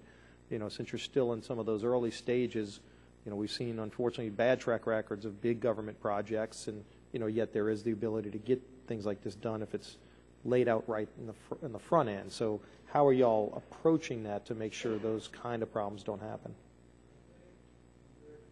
I think in a very traditional way, and you start out with a set of milestones, benchmarks, and then you measure yourself in performance and cost-wise in achieving those benchmarks. And if you get off scale, you deal with it. And so that's the way we're going to run FirstNet. We're going to run it like a business enterprise. And if people don't perform or people miss their budgets, we'll deal with it. So, done this before. It's not my first rodeo, and so I think we are capable of managing to the budgets that we put forward to the organization. It's good to hear, and obviously we're going to be watching and working with you along the way to make sure that it happens that way, because it's as important to all of us, like it is to you, that it gets done correctly, but it also gets done in a fiscally responsible way. You know, again, the way that it was intended when we work through. I want to talk to you about the timetables for moving forward with deployment. I know, you know, we've heard a lot about those BTOP grants that some states got through stimulus. You know, states like mine, Louisiana, that didn't get it yet have been moving forward on their own with building out an interoperable network, because we can't wait. Unfortunately, we get a lot more than our fair share of hurricanes and other natural disasters, and so our state's been moving forward at building out its interoperable network. What would be a timetable that we could expect so that we're not hindered, and, you know, we can't afford to wait to, you know, maybe 5-6 years from now. In the meantime, there's going to be other things that we may have to deal with. Yeah. I wish I could be more specific, but I think our focus now is BTOP, get these agreed to and constructed, and run the assessments on their performance, and basically after that, see where we are. And I'm sorry I can't, at this point, go any further than that. Because I know FCC granted something like 21 waivers to different states to at least have some waiver ability. Our state and others put in waiver requests that were rejected. And again, you know, we still have the same needs with our first responders, and we've been putting up our own money, and, you know, they. Yeah. You know, our objective is to get this done as quickly as we possibly can, and so that's the only promise I can make to you, is we want to get this system implemented as soon as we can. All right, thank you. Mr. Barnett, if I can ask you, in your Potomac Institute paper, you talked about the opt-out process, and you said, I think your quote was, The opt-out process for states is akin to asking someone, quote, to obtain the broom from the wicked witch of the West, nearly impossible and fraught with risk. Can you explain that? Kind of expand on what you mean by that? Yes, sir. So the statute does, in fact, provide an opt-out process for states, but the time frames that are allowed to the governor, after FirstNet determines what the cost and what would be done for the state, it's presented to the governor. The governor has 90 days to inform them whether they're going to opt out or not. They have 180 days to not only start but complete an RFP. So at the most outside amount of time, it would be 270 days, which is very difficult for a state to do, particularly for those states that may be on a biennial legislation process. There would have to be a whole lot of planning to happen before that, if they even have a chance to. And even then, they have to get, in essence, approval from the FCC and from the NTIA. So they're two-step process. So it's a pretty difficult process. All of that can be obviated by bringing the states inside the tent rather than kind of outside, and making sure that they understand what the needs are so that the states don't even have to consider opting out. All right, thank you. Thanks, Mr. Chairman. Yield back to balance of my time. Gentleman yields back the balance of his time. Chair now recognizes, as he should have earlier, the gentleman from New Jersey, Mr. Pallone, for 5 minutes. Thank you, Mr. Chairman. I wanted to ask Mr. Ginn a question about, in regard to Hurricane Sandy and the lessons from that. My district and many other areas of my state were devastated by the superstorm Sandy last fall. And given the coastal location of our state and the associated emergency weather events, I was just going to ask, what particular lessons do you think FirstNet could learn from New Jersey's BTOP grant, assuming it's allowed to proceed in the near future? In other words, what could be done better for the public to disseminate information, or for first responders to communicate with each other, whatever? Just if you would try to respond to that. Yeah, well, it's not, in engineering circles, it's not a secret. Typically what happens is you lose power, or towers become disabled. And so clearly in those prone areas of hurricanes, natural disasters, we're going to have to step up and strengthen the standards in those locations particularly. And we will do that. There's some, it's being debated at the moment, basically putting a 150-mile-an-hour standard on new towers. And that would get the vast majority of earthquakes that are likely to hit New Jersey. Well, I have to say, just from my own experience as I was going around in the aftermath, in the immediate aftermath, that many times it was the same locations. In other words, that we've had, this was certainly the worst I've ever seen, but you had Irene, you've had nor'easters, and many times it was the same locations. So, you go ahead. I'm sorry. You want to comment? The other thing that happens to you lose backhaul, particularly if it's aerial.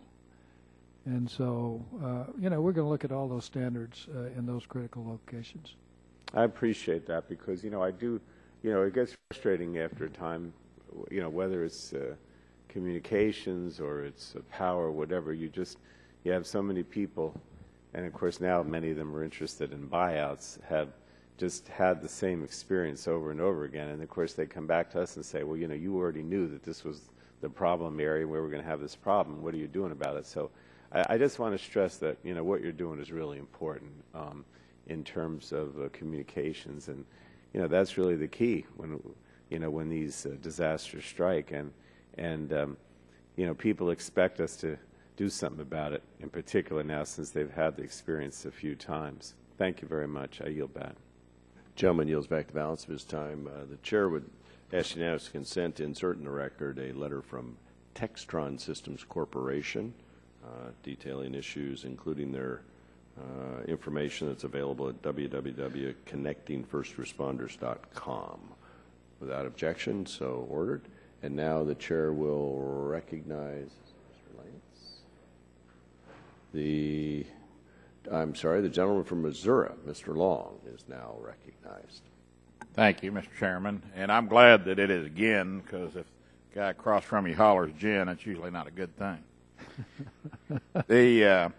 Have you taken into consideration EMPs, electromagnetic pulse attacks on this new system that, according to Congressman Dingell, is going to be vanguarded against everything? But I think that there's a very real possibility in the world we work in today that if a terrorist launched a missile off of the U.S. coast from a freighter that could release an EMP, that the damage would be immense. Is there any safeguards being built into this system? Well, the technical group taking a look at these issues, and I don't know. I'm totally unfamiliar with how it might impact our system. So, but it's theoretically possible, and but I don't at this point understand how we deal with it, to be honest with you. Okay, well, I would definitely recommend that, because that's not only theoretically possible, I think that it's probable, and one of the easier attacks would be able for people to carry out against our country. So I would definitely think that the board members would definitely want to take that under advisement, and taking into consideration all of Congressman Dingell's questions that, as Mr. Barton said, was going to be built for everything. Do you think that $7 billion is going to get this job done? I don't know. I will have a conversation with that when we get more equipment pricing. We know what these systems are going to cost, the radio access are going to cost, what the terminals are going to cost, and the benefits of arbitrage deals that we may make with carriers. When I can pull all that information together, I think I can give you a reasonable estimate. With taking into consideration the EF5 tornado that we had in my district that was on half mile, three-quarter mile wide, 6 miles on the ground, that went through a town of 50,000 people, Joplin, Missouri, and the devastation. Congressman Dingell was asking you about generators and protecting them against natural disasters, and when a 7-story hospital was completely destroyed to the point that it was moved and had to be torn down, their backup generators, they were in the back of the building, ended up in the front parking lot of the building. Yeah. So I don't know, but normally when the government thinks something will cost $7 billion, it usually costs about 3 times that, and costs about three times as long to do as what they think. But in rural areas with buildings, maintaining telecommunications networks is quite expensive. Does FirstNet plan to partner with existing rural telecommunications providers to build out and maintain the public safety broadband network? Say that again. Do you plan to partner with existing rural telecommunications providers to build out this system? Absolutely. You do? Where it makes sense, we will. Good. Good option. But Very by the good. way, we view it as a really good option if we can do that.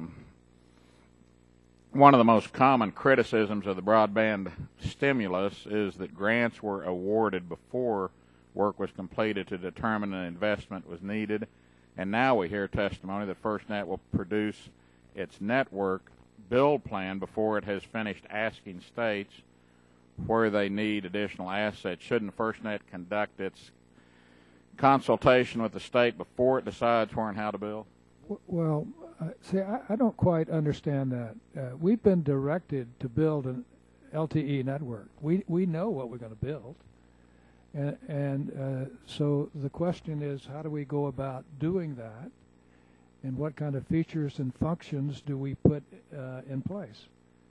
And for that, yeah, but you can't do that before you talk to the states, can you, and find out what their needs are? Well, the other assumption that you made is not true from my point of view. Is we develop concepts, network concepts. We have not completed a final design, and we're not likely to ever complete a final design, because as you learn, you update your architecture, and that will happen over time.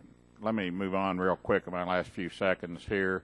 What interaction has the National Telecommunications and Information Administration, NTIA, or the FCC had with other agencies that are not on the FirstNet board but have valuable expertise in critical infrastructure and telecommunications, and is everyone talking together? So, again, what interaction have they had with other agencies that are not on the board? Are you sufficient, you think? I met with the chairman of the FCC yesterday, and NTIA has been wonderfully supportive of our efforts, given the fact that we were just getting started. No employees, no space, no anything, and they've been very helpful.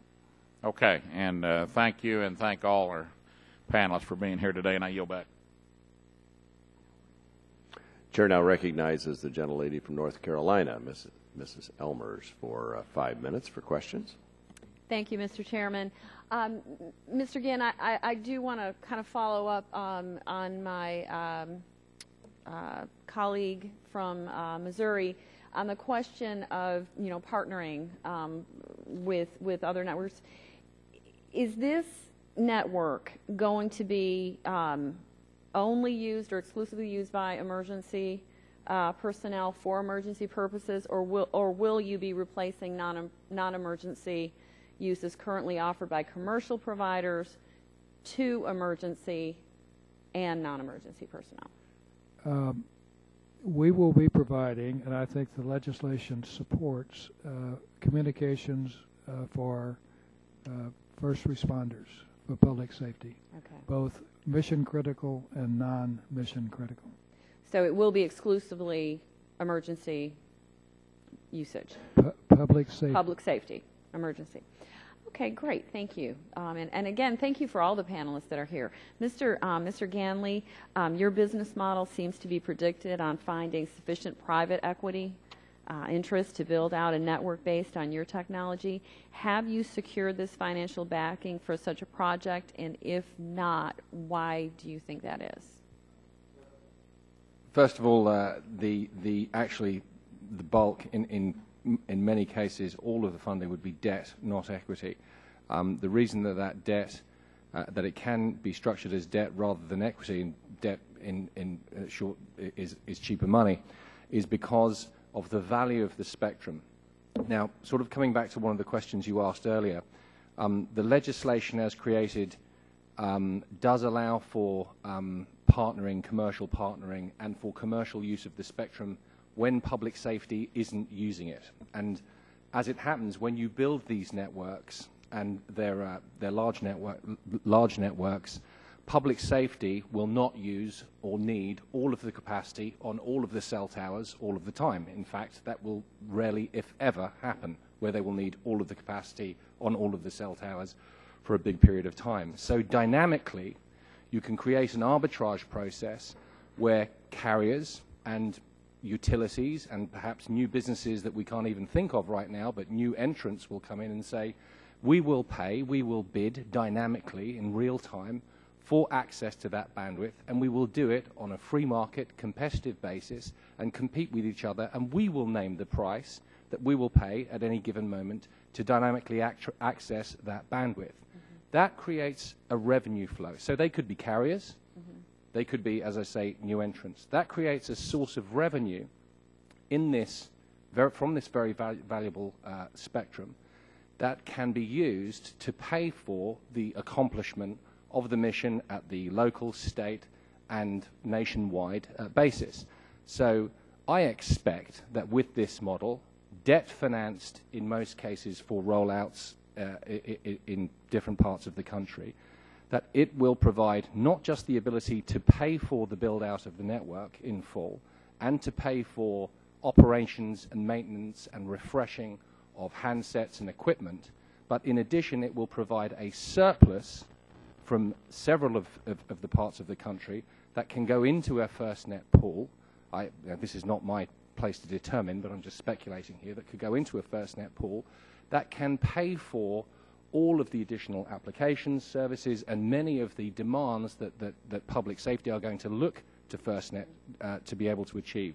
So the short answer to your question is debt can pay for these networks because this spectrum is prime real estate. I think in the context of New York City, it's like a block of land on 55th and 5th. So let's say public safety need 4 stories of the building every day. So we're saying build an 80-story building. Public safety have their first 4 stories, and if they need 80 stories on any given moment, they can have all of them immediately. When they're not using it, they can use all of that space to sublet to whoever wants to pay the most for it, kind of like those offices where you can rent an office for a day or a few hours. People can come in, whoever wants to bid the most gets the space. That income then is used to offset and pay down the debt, so you service your debt first. You pay your fees, etc., your refreshing fees for the equipment, and then you can then fund your nationwide mission also from that pool of capital. And the answer to your question is, are the markets prepared to fund that model? The answer to that is we believe so. We've been working with Wall Street, with one of the top 3 banks on Wall Street has partnered with us on this, and they believe that the demand is likely to be there to ensure that the debt markets will very competitively fund the rollout of these types of networks, these LTE networks. Thank you. And Mr. Chairman, if you can indulge me for just a moment, I was just going to see if Mr. Ginn had maybe a follow-up to the answer that Mr. Ganley gave. I think we can do that without objection. Yeah, what I would say is this is one method, but this spectrum is going to be arbitrage one way or the other. And the question is, do you follow that process, or do you follow another process that might be that we negotiate with the carriers for the arbitrage or the use of the secondary spectrum? Great. And thank you so much. I appreciate. Yeah. So this is one method, not necessarily the one that will be chosen. Well, there are a number of ways to do this. That's one way. Okay. Thank you so much. Thank you, and thank you, Mr. Chairman, for allowing me to ask Absolutely. that follow-up. We're here to get answers. We now recognize the gentleman from New Jersey, Mr. Lance, for 5 minutes. And if you don't have any questions on this panel, I believe we have exhausted our members and probably the panel. So we appreciate your participation. We look forward to continuing this dialogue. As you know, I believe in doing the oversight, and just because we pass a law doesn't mean we're done with that law, and your council has given us more issues to deal with. So thank you very much for your good work for the country, and we'll work together to build out this interoperable public safety broadband network for our first responders and for the safety of our citizens. Thank you. You're dismissed, and we'll welcome our second panel of witnesses.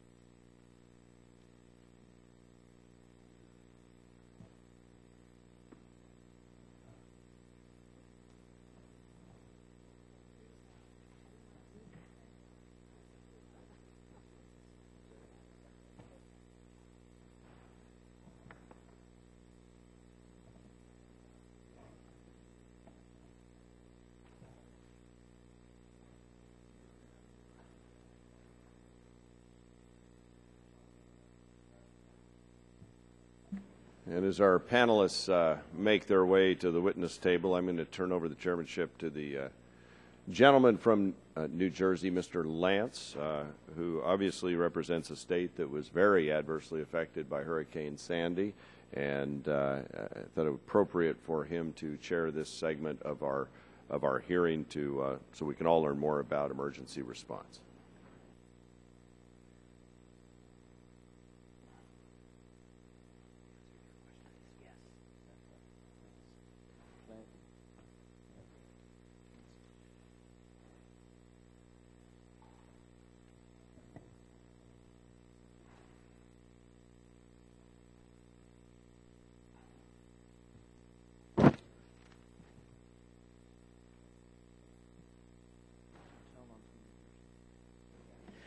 Yes, good afternoon, and we certainly welcome the panel.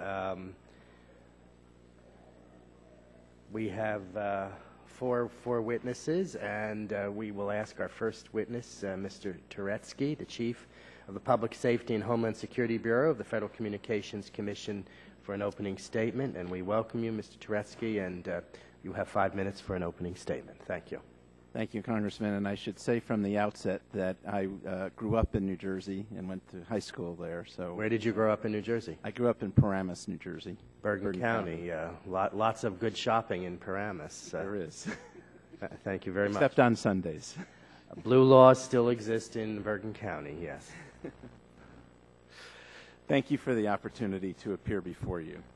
Today, I'll address first the FCC's efforts to strengthen the resiliency of our nation's critical communications, including emergency 911. Second, modernizing our 911 system through next-generation technology. Third, enhancing our emergency alert and warning systems. And fourth, securing our cyber environment. First, a critical test of the reliability of our communications networks was the fast-moving and unexpected derecho storm in June that severely disrupted service provider networks that serve 911 facilities. 17 911 call centers, also called PSAPs, lost service completely, affecting the ability of over 2 million people to reach 911. 77 PSAPs, serving more than 3.6 million people, lost some degree of connectivity, including vital 911 location information.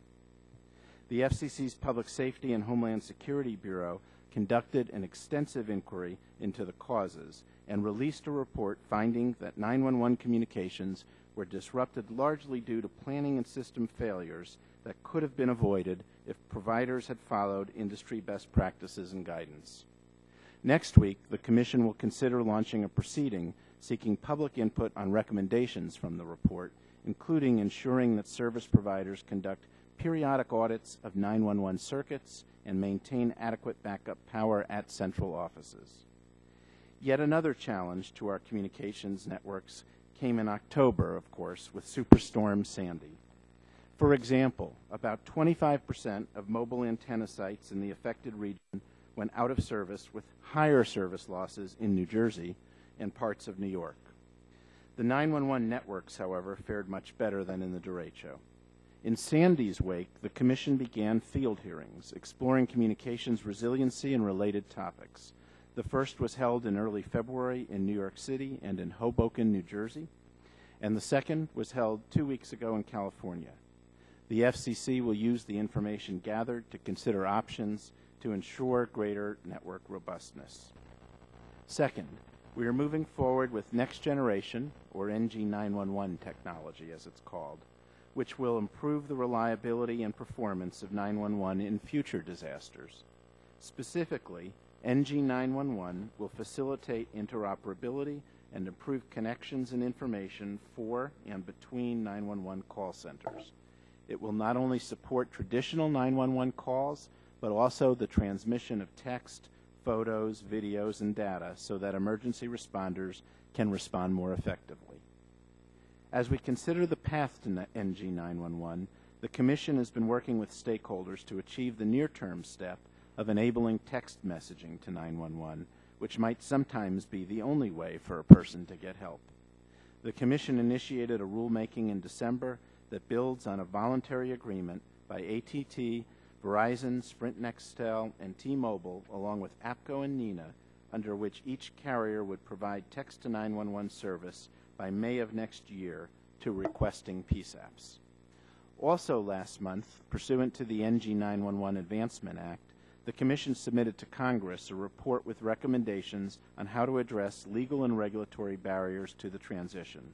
The lead recommendation is for Congress to create incentives for states to become early adopters of NG911. Third, we are working with FEMA and others to make people safer by ensuring that the public can receive emergency alerts and warnings over multiple communications technologies. Wireless Emergency Alerts, or WEA, addressed by the WARN Act, is an example. The public receives geographically targeted alerts over mobile devices about imminent threats to life and property. We are working with stakeholders on a voluntary basis to continue to improve the program.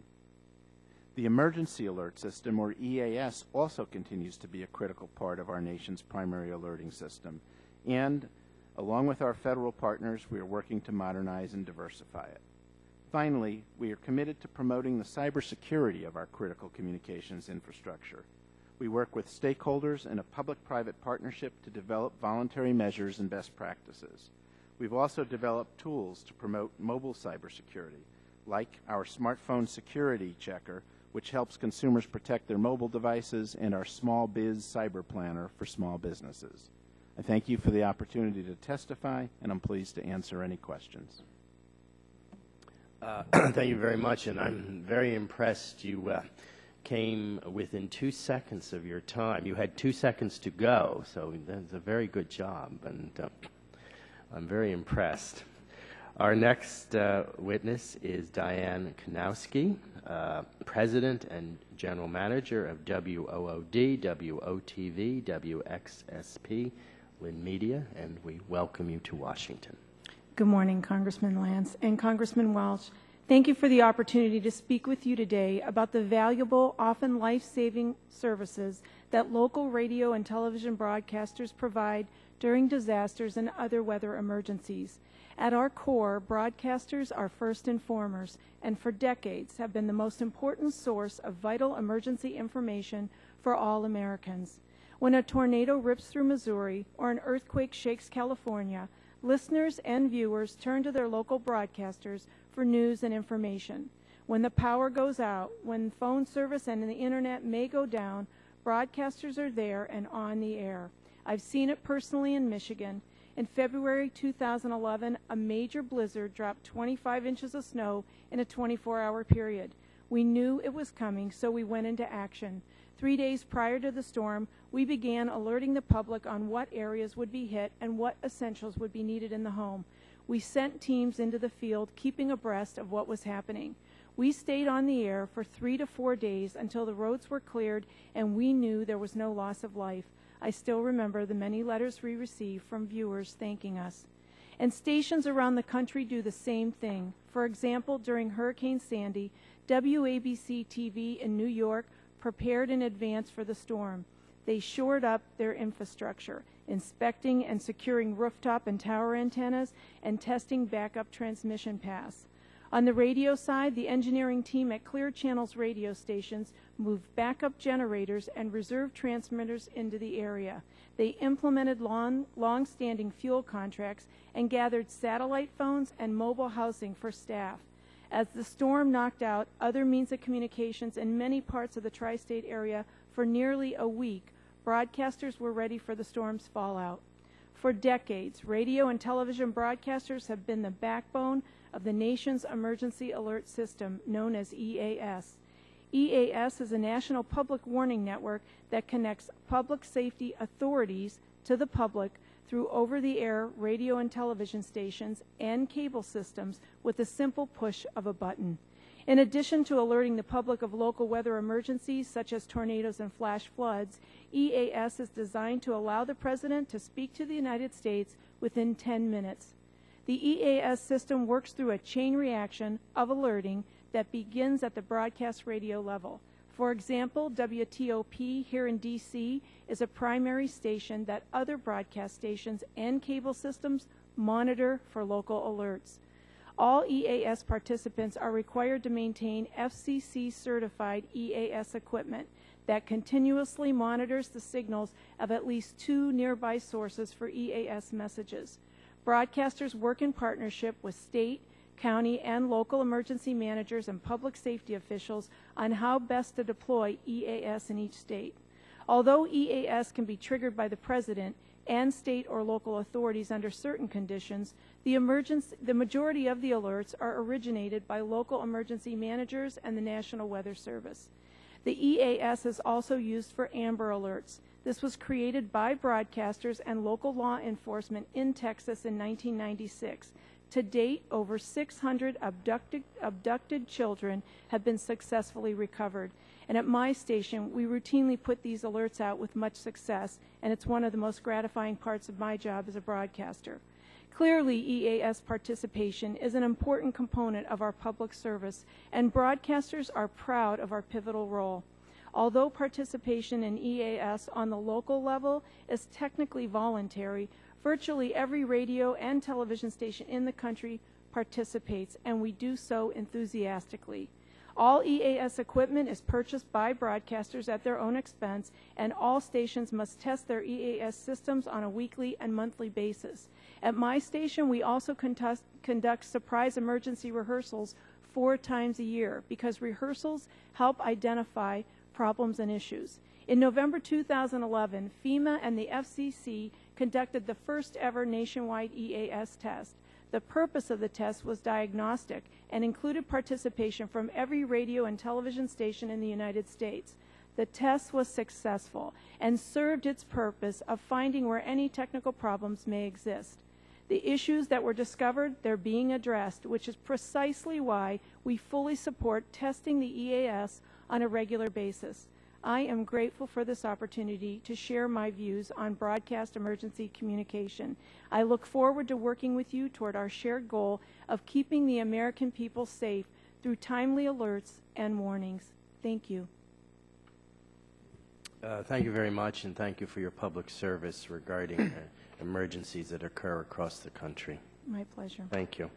Our next witness is Christopher Gutman McCabe, who is the Vice President for Regulatory Affairs at CTIA, the Wireless Association. Good afternoon.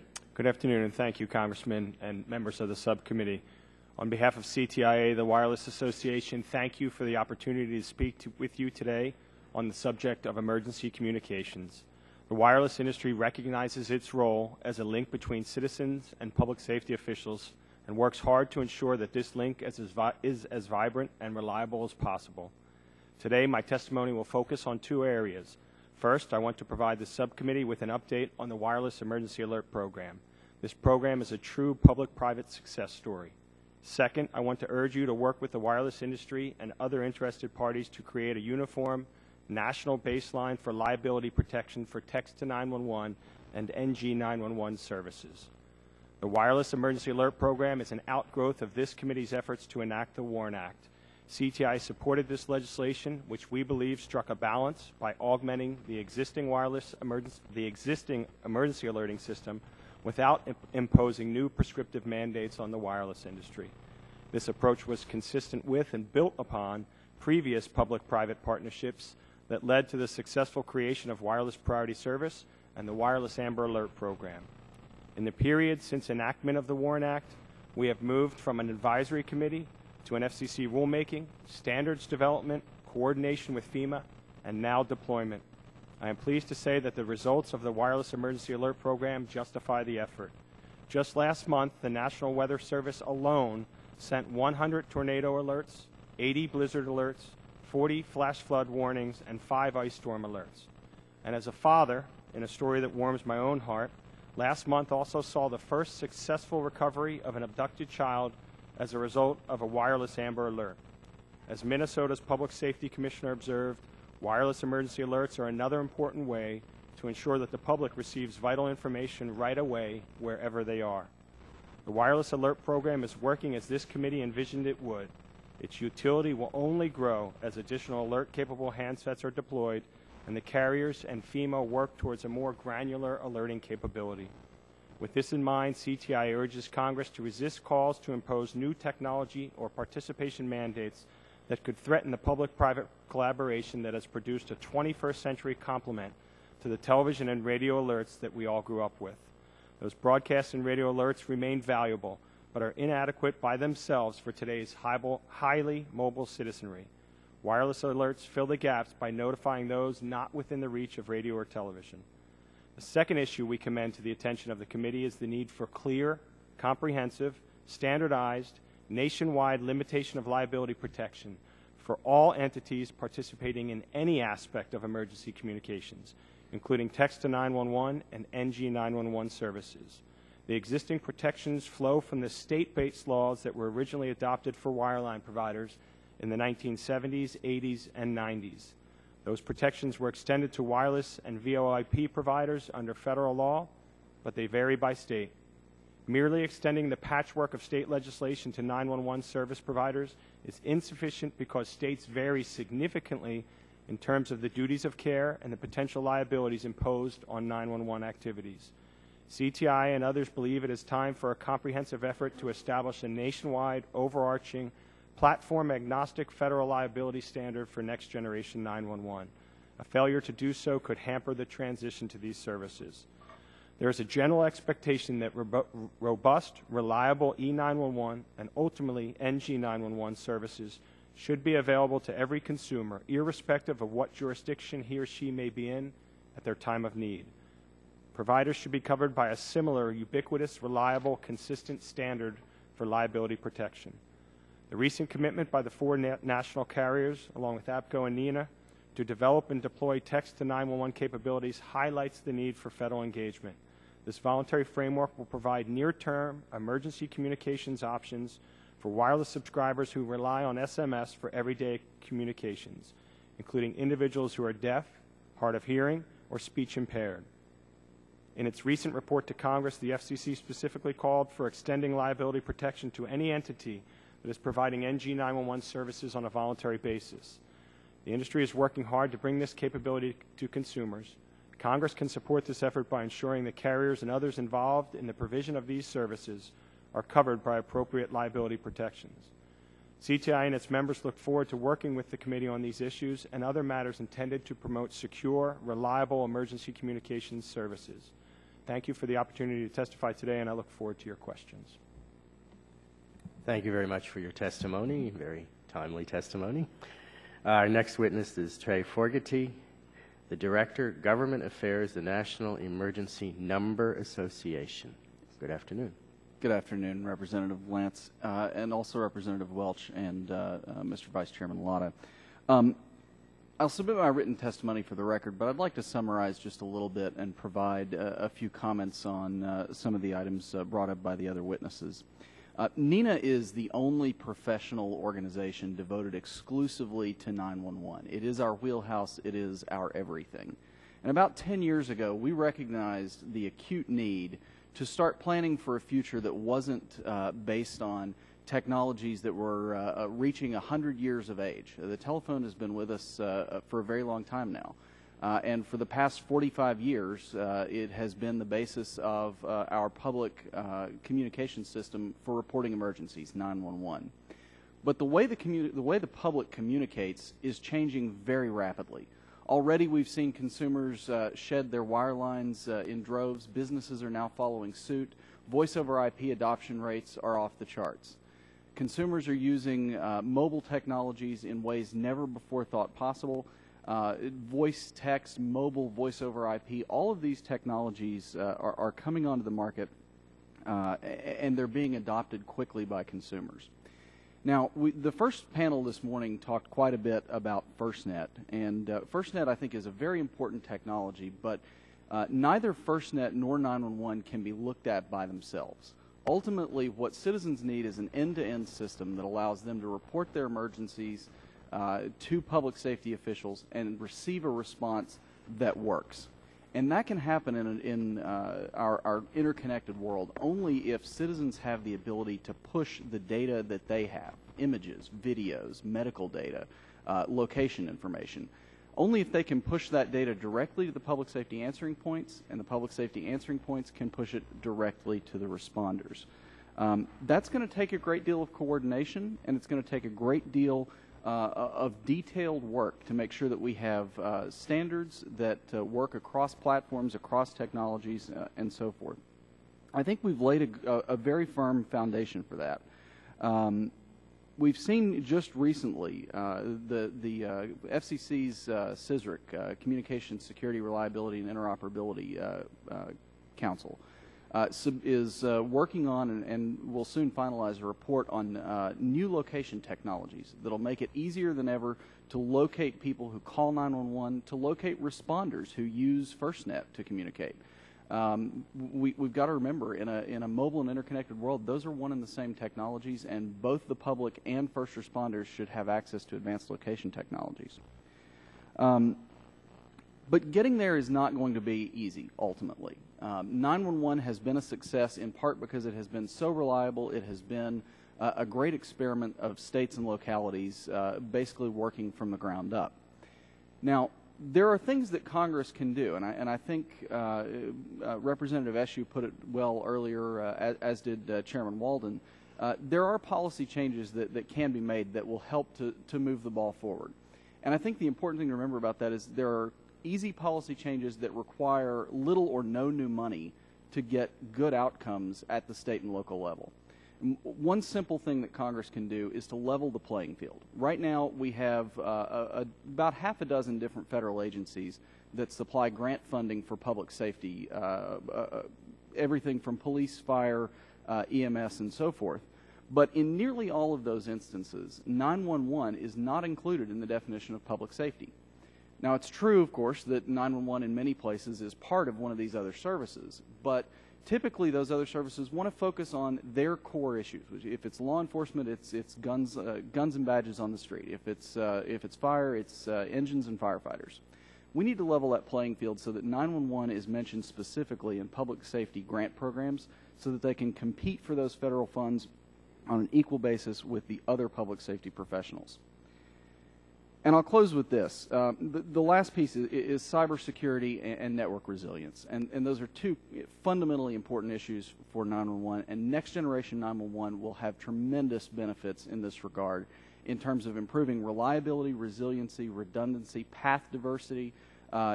Already we have standards work done in the areas of encryption and authentication, role-based access models, all of which can be leveraged by FirstNet to drive down the cost of implementation for both systems. And I think that's a key important point is this ecosystem, if it works right, if it works together, it can save the public a lot of money, a lot of lives, and a lot of property. And I thank you for your time, and I welcome your questions. Thank you very much for your testimony. I have several questions, and I appreciate all of your being here to be with us today. Mr. Turetsky, I have a question related to the district I serve. One of the counties in the district I serve, Somerset County, New Jersey, spent a considerable sum of money in attempting to comply with the FCC's narrow banding order. And the county successfully moved about half of its communications equipment into the T-band spectrum before the January 1st deadline. Now, due to legislation that Congress passed last year that created FirstNet, it's going to have to vacate that spectrum in order for the T-band to be auctioned and to upgrade its equipment yet again. I've recently written the FCC on the matter, and I'm hoping that you might be able to provide some insight into what assistance might be available to Somerset County to help it comply with the directives. We have significant concerns with how to pay for the necessary upgrades, given the fact that the county, in good faith, tried to do what was appropriate at the time. I would appreciate any comments you might have regarding that, and I hope to work with the FCC on this issue. We look forward to working with you on this, Congressman. To my understanding, Somerset County responded to the narrow banding requirements just as it should. After it began to respond, Congress passed a law, as you mentioned, which changed the treatment of the spectrum in that band and required that it be given up. The FCC promptly issued a blanket waiver so that jurisdictions like Somerset County would not need to continue to spend money on narrow banding anymore, given that they had to give that up. We have a notice outstanding where we're seeking comment on what the costs are going to be of moving from the T-band to other bands, and all related questions about what band it may be a suitable place to move. As that comes in, we'll continue to work with all of the stakeholders, including Somerset County, on these issues. The FCC, of course, doesn't have a budget to pay for this. That's not one of the things that Congress has given us. Are there a lot of counties in that situation? There were a number who were midstream, which is why we issued a blanket waiver. Thank you. Impresses me as no good deed goes unpunished, and we want to move forward in an appropriate way, and we hope that the county can recoup some of its financial losses in that regard. On a previous panel, to you as well, Mr. Turetsky, we heard from interested stakeholders with respect to FirstNet. Your bureau is charged with public safety issues at the Commission. We have heard that the FCC has informally halted all equipment authorizations related to Band 14 devices, while FirstNet determines what its network architecture will look like.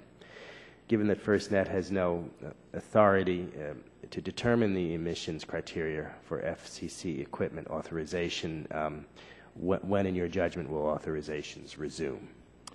We issued a notice of proposed rulemaking in the last few days that asked questions about those very subjects. When the record is complete, we will move expeditiously to authorize equipment for that band. Thank you.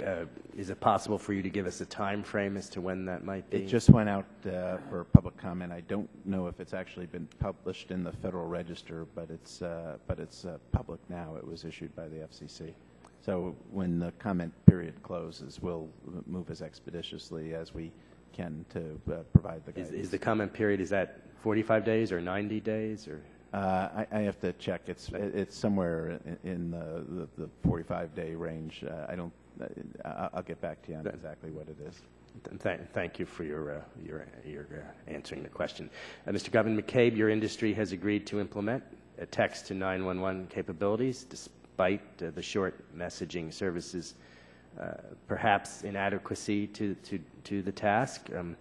What real-world limitations will those seeking emergency service face when using SMS 2911? Thank you, Mr. Congressman. I think, first of all, out of the gate, whether it's NENA or the FCC, I think the message that would come from the industry or public safety officials is, at every opportunity, if you can dial 911, don't, it's a sort of a last resort. The networks weren't designed, the SMS networks, the texting networks were not designed to really be real time. And for those that have sent a text and it's not been delivered in a timely manner, you understand what we're talking about. What we're trying to do is put a Band-Aid here until we get to next generation 911.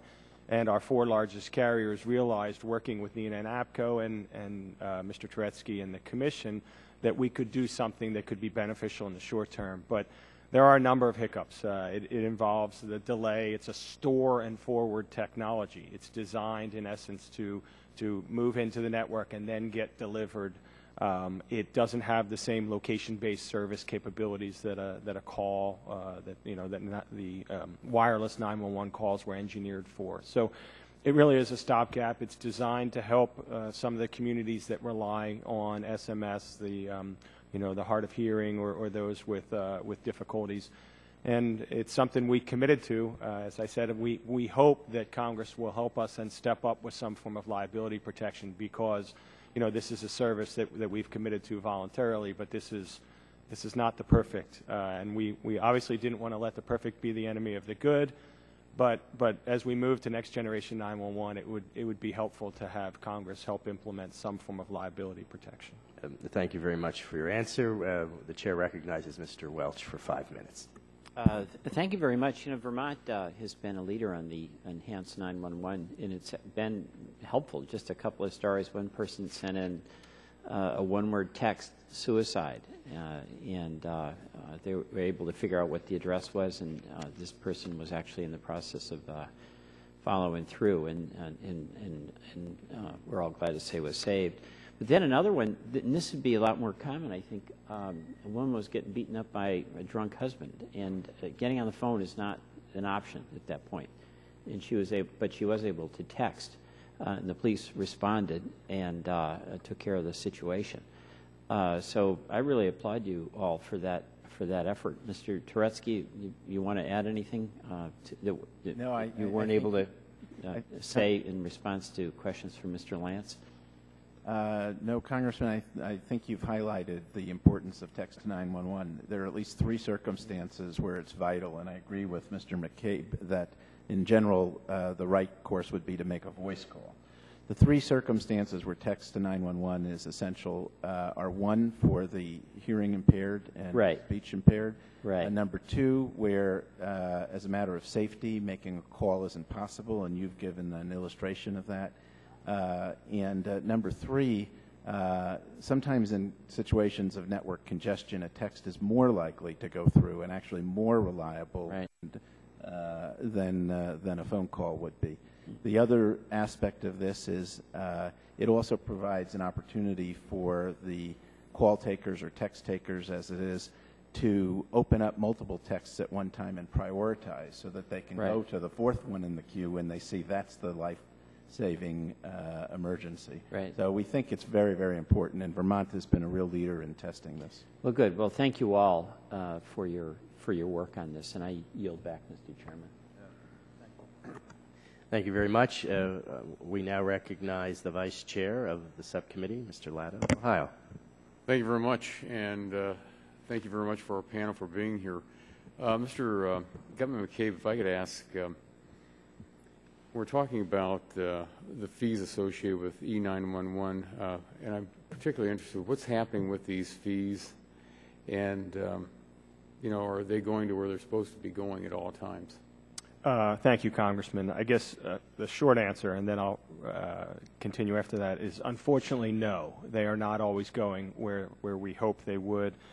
Congress stepped up several years ago and tasked the FCC with putting together a report back to Congress on the status of the rating of E911 funds. And we have worked with NINA and APCO in the past and for years to try to really shine a light on this. And in the most recent report that came right around the end of the year to Congress, 7 states had rated the funds, and we continue to see that, and we think in an environment where there's such reliability on being able to connect with public safety through your wireless devices, it really does trouble us that there are states that are continue to raid the funds.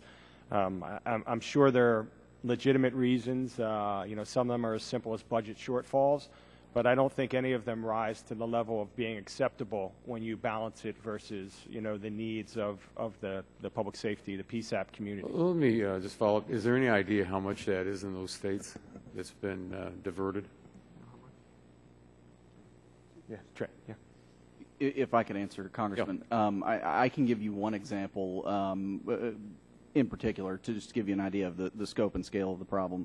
A few years ago, the state of Arizona actually diverted over $50 million from their state 911 fund alone. We saw, I believe in the state of New York, I recently saw reports that over $150 million had been diverted over the course of some period of time. In some states, 911 fees are statutorily protected. They're not subject to appropriations for other purposes. In other states, they aren't protected. And in some cases, what may be called a 911 fee may actually go directly to the state's general fund and then be subject to primary appropriation from the get-go. So it may never reach 911 in the first place. Okay. Well, Mr. Fogarty, since you got the mic right now, let me ask you follow up with another question to you then. As your testimony indicates, our nation's 911 call centers are not considered public safety under the definition in federal law. How will that impact your ability to participate in FirstNet? Congressman, I think that's a key issue for 911. As the FirstNet board was initially formulated, there is not a distinct 911 community representative on that board, and I think adding a 911 representative would be an excellent move for FirstNet. We have been invited to participate in the Public Safety Advisory Committee, although, again, I would point out that while there are representatives, I believe it's police, fire, sheriff, and EMS, to the Executive Committee, there's not a 911 representative. So I think just making certain that 911 has a seat at the table from the beginning would be very beneficial to make sure that the two systems work together the way they should. Okay, let me just follow up with one last question to you, if I may. Given the financial situation around the country, what's a realistic timeline for the text to 911 capabilities to be deployed in the PSAPs? That is a very complicated question because every state is in a different posture. For example, Mr. Welch's state is already way ahead. They have a near next generation 911 system already deployed. My home state of Tennessee is deploying some baseline capabilities. They'll be ready to take text probably within a year or so of the carrier deployment deadline. Other states are hanging back and probably won't be prepared for 2 to 3 years at the very earliest. Now, the text proposal that we entered into with Mr. Governor McCabe's members leaves open an option, which is a TTY conversion option. That's an old technology primarily used now to support the deaf and hard of hearing community access to 911. That technology will make it possible for every PSAP today to take text if they're ready, willing, and able.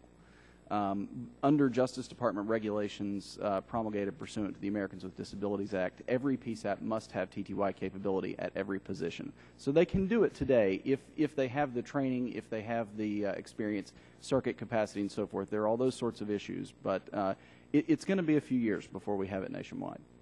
Thank you.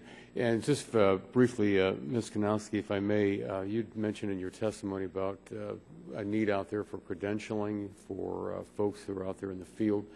Do any states issue credentials right now to reporters or linemen or anything like that? Not that I'm aware of, but we do request it, and one of the reasons is we have to get to our transmitters, we have to get to our towers, we have to have gasoline trucks come in and fill our tanks so we can stay on the air and get the information to the community in need. Okay. Thank you very much, Mr. Chairman, and I yield back. Thank you, Mr. Latta. The chair recognizes the ranking member, Congresswoman Eshoo of California. Thank you, Mr. Chairman. It's nice to see you in the chair.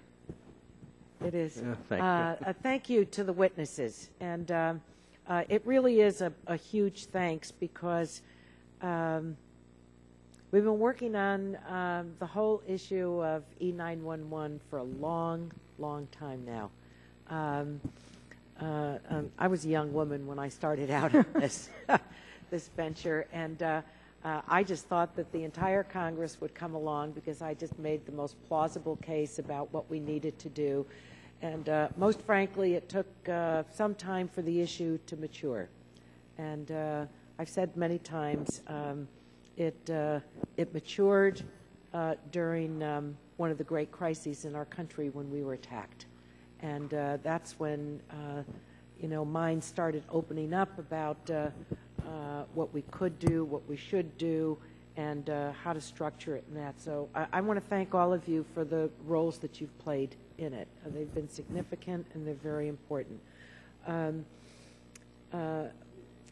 First I think to each one of you, as you know, last year's derecho storms severely disrupted 911 related communications, particularly in parts of Northern Virginia. Would a next-gen 911 environment provide call centers with greater reliability and resiliency during a natural disaster? Just very quickly. Yes, it would, Congresswoman. It provides many more routes to get calls to a 911 call center, and it reduces the points of failure that would obstruct that. Great. Ms. Kowalski. I'm sorry. Could you repeat the question?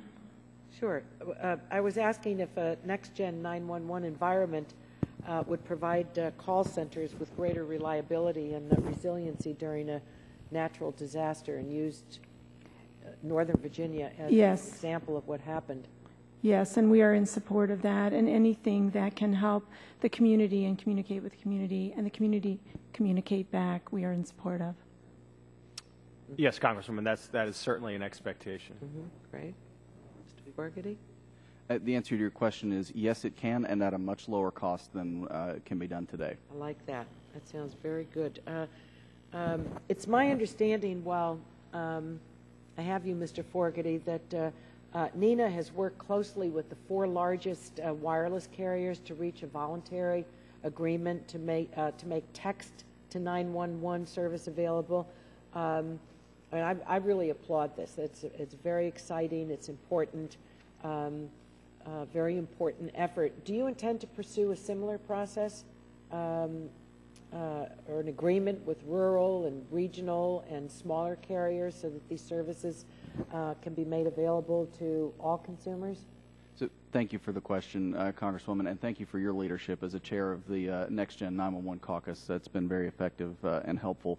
The answer to your question is emphatically yes.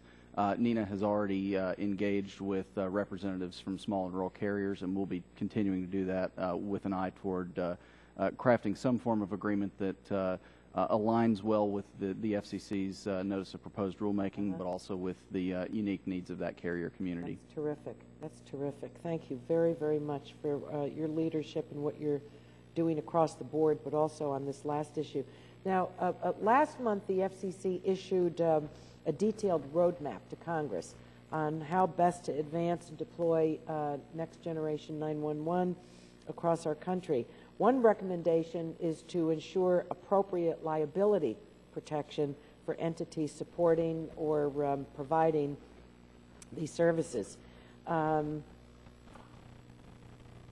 any one of you, maybe Mr. Gutman-McCabe, because you discussed this idea extensively in your testimony, do you agree that congressional action is necessary? We do, Congresswoman. I don't know if this was touched on while I was out.